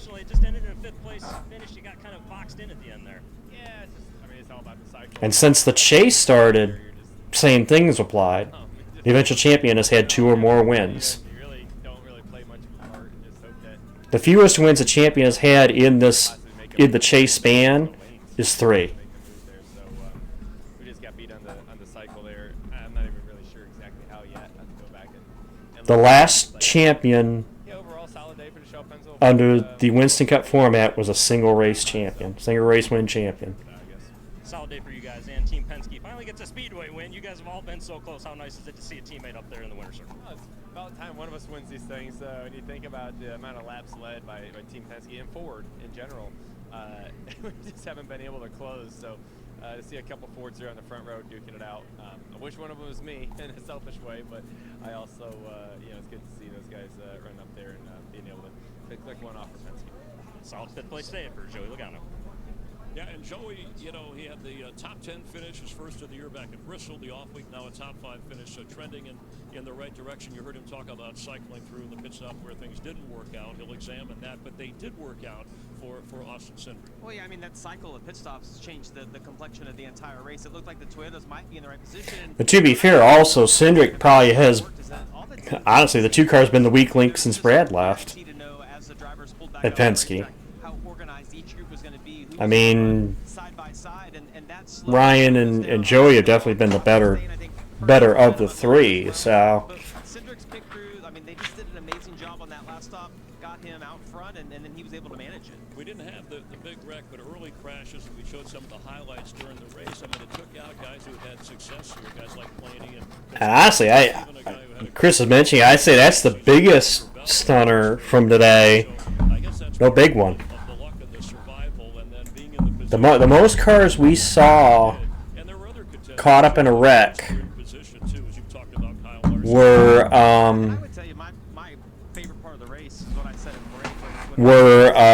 was the 4-car deal when they came to pit road. You had that 4-car deal, and then you had the 2-car deal with Bell and Buscher. He deserved it, did a great job. It was a pretty cool moment to watch. Yeah, and Ford's have been fast all season long. They've just had some other issues, whether it's bad luck or pit crew issues. So maybe the off week, some changes made. 22. Let's go upstairs to the booth. Because both Blaney and Truex were winless that year, Shadow. On America's fastest racetracks, but only had one top 5 finish this season to show for it. Today, that all changed. Every manufacturer had a plan early on. It looks like the Toyotas were all grouped together, making stops together. Will they be in a position to win? Ross Chastain throws a block in the final stage, and the Toyotas end up in the trunk. The Fords held off the Chevrolets in a dramatic finish to win. Well, the Fords have had the fastest cars on these super speedways for years, and today they had the fastest cars again. Austin Cindric and his team had a 3.2-second pit stop to get themselves the track position that they needed and control the rest of the race. Whew, sounds like Talladega to me, boys. And no big wreck. No big wreck. That's what surprised me. I think the group got tight, you know, with only 2 wide. Those guys in the second row, whether it was Larson or even Byron on the outside, they were trying to back them up and create that momentum, but they had pushes coming from the back, and it ultimately, when they caught those lap cars and they, being Cindric on that inside, I think it just gave him that little bit of toe that he needed to pull in front of Priest for the win. But that's a big win for Austin Cindric, and a long time coming. He's really good on these super speedway drafting type tracks, and he got it done today. Well, I think he's the most disciplined of super speedway racers, and I've got to put Ryan Preece in that same category today, because if it were not for that cat and mouse game they played to not allow a gap between them, the Chevrolets might have had a path to victory. Well, Austin Cindric and Ford at Victory Lane, and as we look forward to the 11th race of the season, we'll be in Texas, Jamie, next week. We've had 8 different winners there in the last 8 races. More variety. Chase Elliott, his only win last year, winning there. What about some drivers today that we thought really needed to step it up a little bit that will have a chance in Texas? Well, I think Blaney sticks out. I mean, he's been so good at mile and a half at a lot of different type racetracks. I'm almost out of here. Trying to wait for the broadcast to wrap up before I hop out of here. Grab some food. That's a long ride home to get wrecked early in a race like that, especially with the season that he's having. All right, let's check in with Josh Sims. Over here with Alex Bowman, comes home with a top 10 finish. Bring me through your day. Yeah, not a great day. I felt like most of the moves I made throughout the course of the day were a net loss. Just kind of those days where none of the moves worked out. And yeah, there at the end, just 24 kind of zig left down the back straight as I got to him, and that broke us apart and kind of let the 60 get up and take control of the race from there. So I hate that for everybody at HMS. I thought we were sitting in a good spot, and it just didn't work out. So yeah, we had a shot at it there at the end. I thought we had good strategy and execution there in that final stage, but yeah, one of those that just didn't work out. Appreciate your time. We'll see you next week, Alex. Logano won more than a super speedway. 67 lead changes and 23 leaders, so that's the most in both of those categories for this year. Hell, in both of his, in all three of his championship years. You thought could win this race.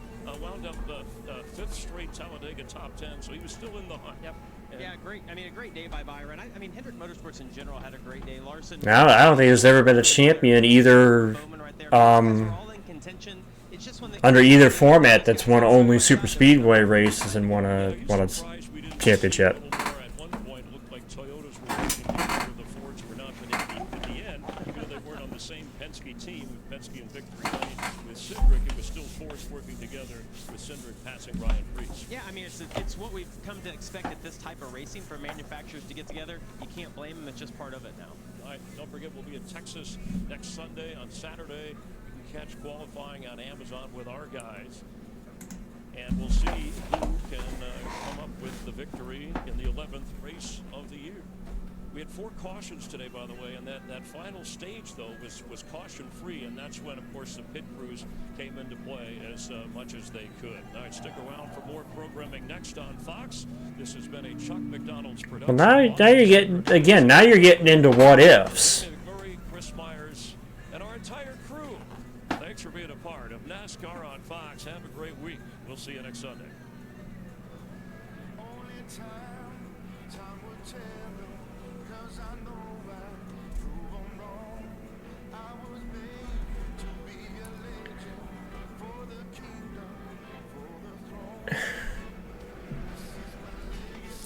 Again, clearly you don't like super speedway races. And I knew that going into this conversation. So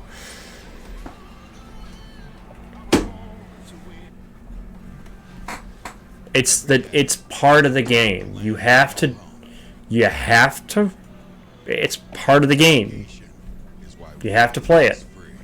And it's funny because as much as Dega is the upset track, the last time we had a true upset winner at Talladega, at least in the Cup Series, God, I think you got to go all the way back to Bobby Hillin, I think, in the 80s. No, because both Cup winners in 2020 were Blaney and Hamlin.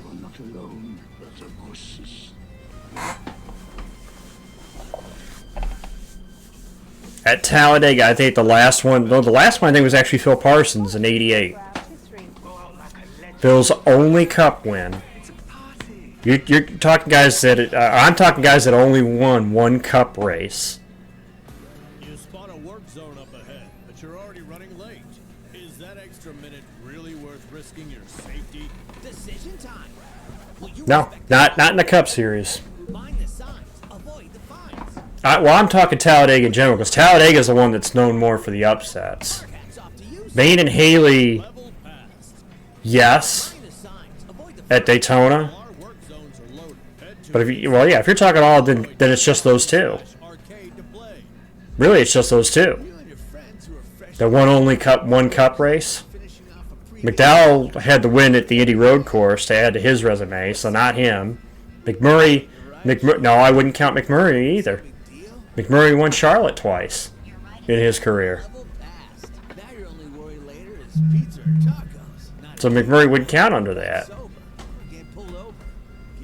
Now McMurray was a good little plate racer. I mean, yeah, he won the 500 in 2010 and won Dega twice. My first baby. I really wanted to be a mom. So he won two Daytona and 2 Dega and then 2 Charlottes. I called my college roommate Maya, my sister Camilla. She always has great advice. That's how I found my OBGYN. I knew we were in the best hands. And he won an all-star race too, McMurray. 14. And 24/7 support. Find an OBGYN you'll recommend. So he actually won 3 times at Charlotte.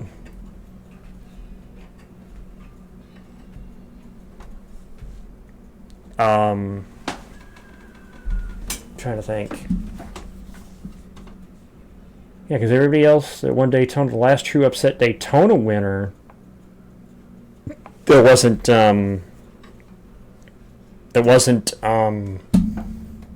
Haley or Bain. As far as a Cup winner that only won one Cup race, God, I think you could go back to Derek Cope, 1990. Again, McDowell won at the Indy Road Course. I wouldn't count McDowell.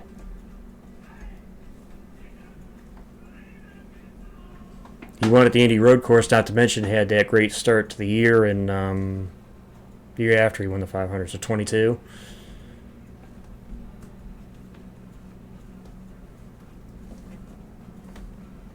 But then you can't count. I wouldn't count McMurray. Bain and Haley are the only two I would count then.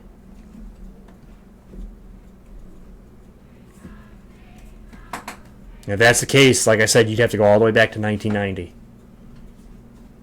1990 would be the last.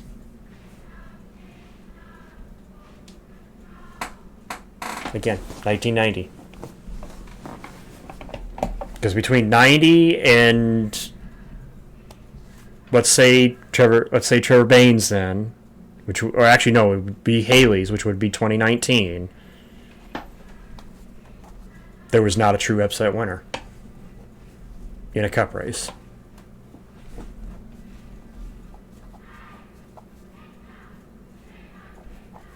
Every driver that won a super speedway race in that span won at another racetrack in their career. And even then, I probably couldn't even count Derek Cope because Cope won at Dover. So,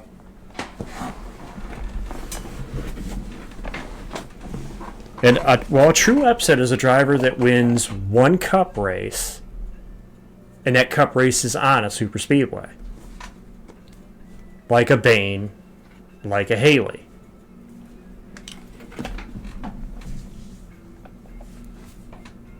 That's my point. If you want an upset, then you're talking a true upset. A guy that wins one Cup race in their career, then that's not an upset. I don't consider that an upset. An upset is a driver that wins one career race, and that one career win is on a wild card track like a super speedway. Then they're not an upset, Shadow. If they win anywhere else, it's not an upset, because it means they can win anywhere else. An upset is a driver that ends up with one win. That's a true upset. A guy that's not a true contender that gets a win and doesn't do anything else throughout their Cup career. That's an upset. Like a Phil Parsons, like a Bobby Hillen, like Richard Brickhouse, Pete Hamilton. You know, somebody that nobody expects to be a contender. Wins a race, and that's the only win in their career.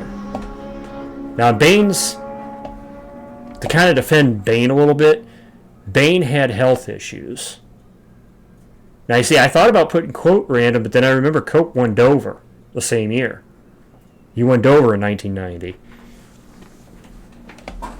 So technically, under the way that I'm describing it, Cope does not count, because he has more than one career Cup win.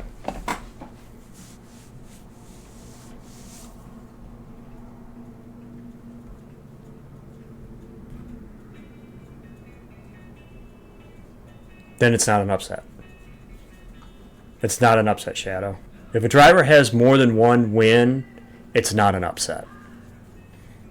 I don't care what team they drive for. If they have more than one career Cup win, that's not an upset winner, because they proved they could win at more than just a super speedway. It's not an upset.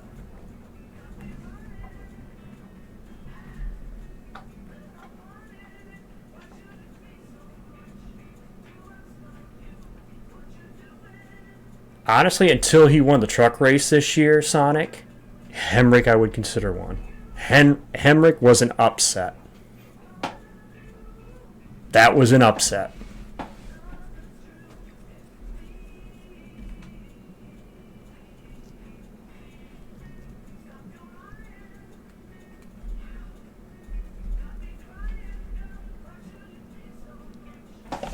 Shadow, you're not getting it. An upset is somebody who wins a race who you don't expect to win the race. They win one race, and that's it. Their one win comes at a super speedway. But if they win it more than a super speedway, they're not an upset. Doesn't matter if they win the championship or not. A true super speedway upset is some guy who comes out of left field, who's not been ever a contender for a race win, that wins that race because of the nature of super speedway racing. And that's their only win. That's an upset. That's a true super speedway upset. And again, McDowell has more than one career win. He won at the Indy Road Course.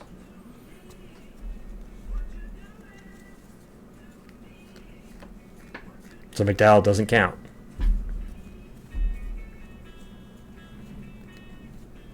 That's why I'll give you Justin Haley. I'll give you Trevor Bayne. Because that was their only Cup win, and they didn't win anything else.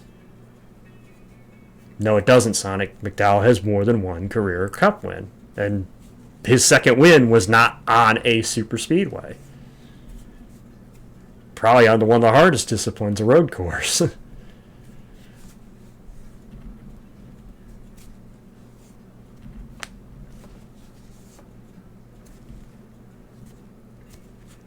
No, we're talking guys that won super speedway races too, Sonic. We're not talking. Not to mention SVG. Actually, you know what? If we want to, yeah, I'd count him. I count him as an upset because he's got one career Cup win, and so far hasn't done anything else in his Cup career yet. So yes, I would count him as a Cup Series upset. But we're specifically discussing those that won at super speedways, not necessarily winning just one race. We're specifically, the argument is super speedway racing, guys that won one super speedway race and did nothing else the rest of their career in the Cup Series. Lenny Pond. That was the other one I was trying to think of that one day. Lenny Pond is another one.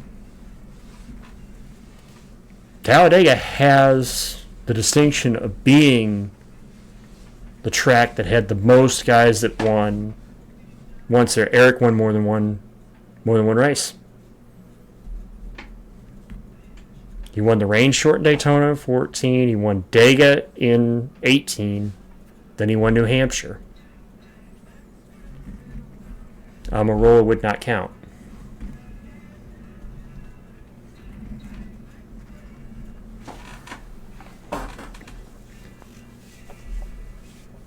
I mean, it's a great, don't get me wrong, this is a great discussion, but the definition of an upset, especially when you're going to, the argument of the gimmick of super speedway racing is being that's a wild card, then you got to define that. You got to say that, okay, the driver's lone win was on a super speedway. Again, Buescher won more than one race. Buescher's not enough. Well, I can't say that's an upset now because he's won more than one race now in his career.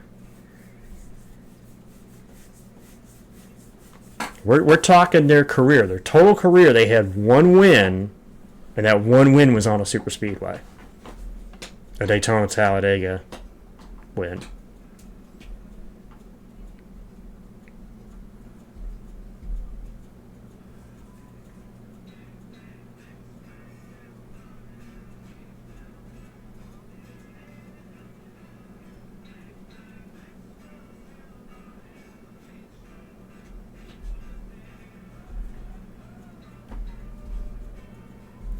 Well, it was also the move that Chastain made to get to the Final Four, too. But by that token, Chastain actually won more than one race that year, too. So I got to keep that in mind, too. Chastain won more than one race that year, too, so I can't... That's why it was rough for me to say Chastain as an upset to make the Final Four, because he won more than one race that year. And he won on a road course, too.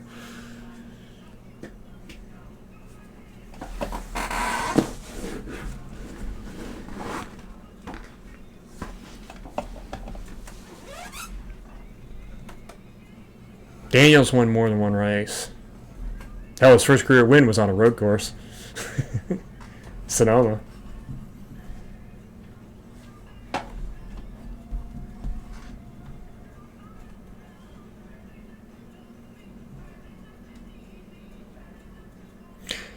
Well, the problem comes in, though, with Shadow, you saying, oh, based off a team that doesn't have a championship. Well, then, what? Does anybody outside of Hendrick, JGR, and Penske, is that considered an upset if they win the championship? Even if they put together a great season like what Furniture Road did in 2017, would you consider Truex winning the title in 17 an upset? Even though he was the best car that year? Because I wouldn't call it an upset. He was the most deserving of those four that year. That was not an upset. Now, if he had done it in 15, I could see an argument saying that would have been an upset. But not 17. Not with the year they had in 17. Now, overall, throughout Truex's whole career, where he was kind of an underdog throughout his career, I could see that being the story. But not based on just the 2017 season. If we're basing this just off the 2017 season, no, they were the best team that year. They were 100% the best team that year. So I wouldn't say that's an upset.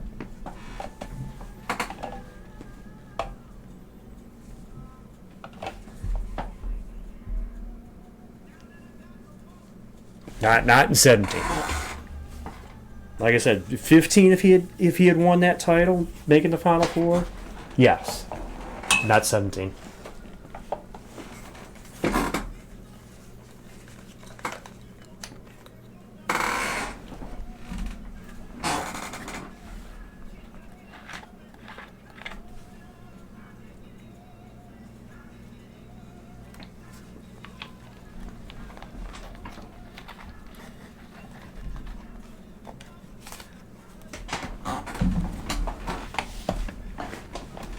The other thing, too, is when I define a championship upset, if you're talking a championship upset, then I'm looking at somebody like I'd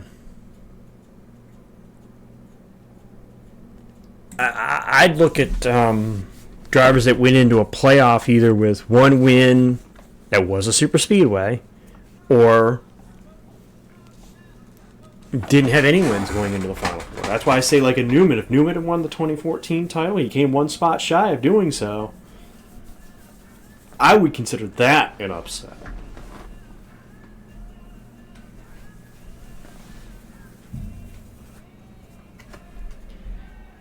I cannot say that for Truex when he was the best team in 17.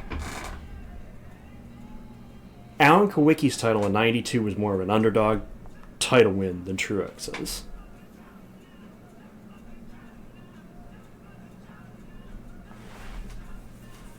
Kawicki's win in 92 was more of an underdog title win than Truex's. Truex's 2017 title was the best team and best car from that season winning that title.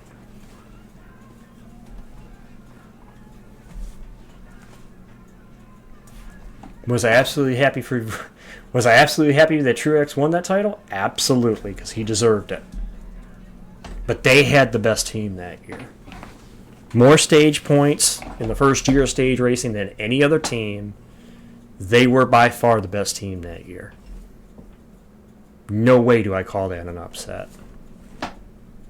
I can't. Because the stats say otherwise.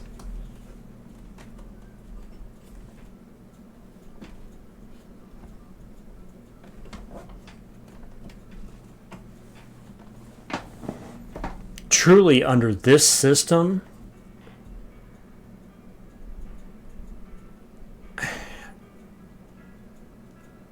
using your metrics, so it can't be Penske, it can't be JGR, it can't be Hendrick. We have not seen a true upset under the system. Not under the playoff system. Hell, not even under the chase system.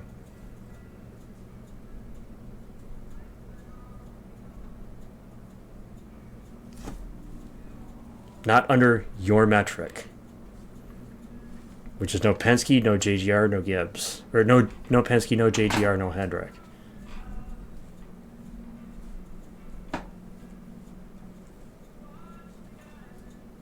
Now people are going to say stat-wise, oh, what about...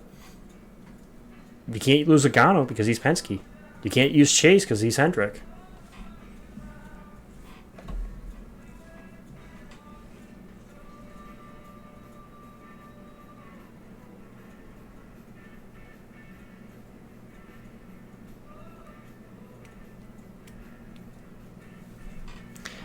No. Truex is not an underdog. Not for that season. And hell, I would argue even at the start of the year, if you said Truex ended up winning that title, I would have been like, hey, you got redemption for 16. Because they were good in 16 too.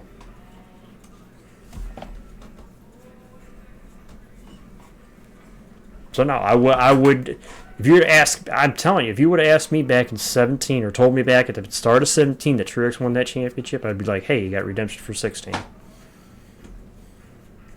Because they should have made the Final Four in 16. But had engine failure at Dega that knocked him out of the round.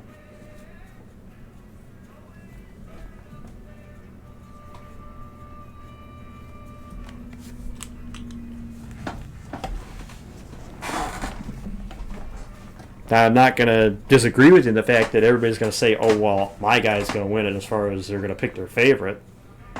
That's true. Even if the odds say otherwise. But no, Truex was the dominant. They were the dominant team that year. They were not an underdog at all.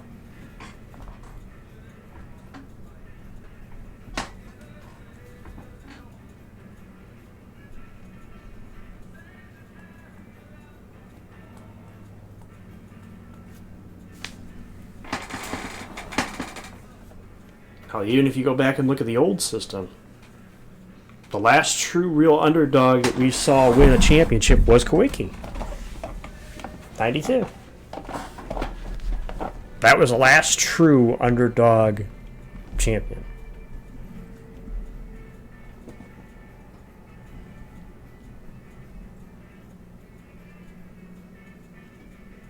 Not when they dominated that season the way they did.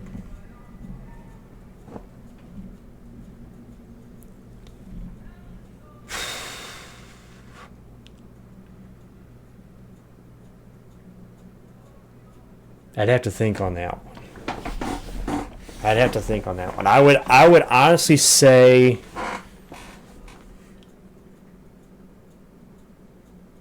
probably the Spire cars.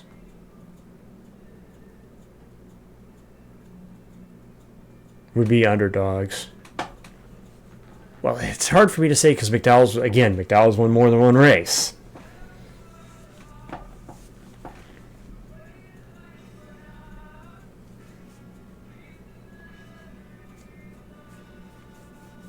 Oh, that's a tough one to consider who would be an underdog today.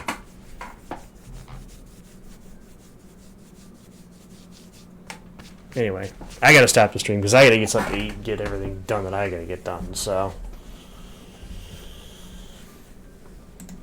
Yeah, we sat here and had our little discussion for a half hour. leave it to Shadow to again just get me into going back and forth, you know. Not that I don't mind it. I love the discussion, but I got things I gotta get done, so. Good night, sleep tight. See you guys next week.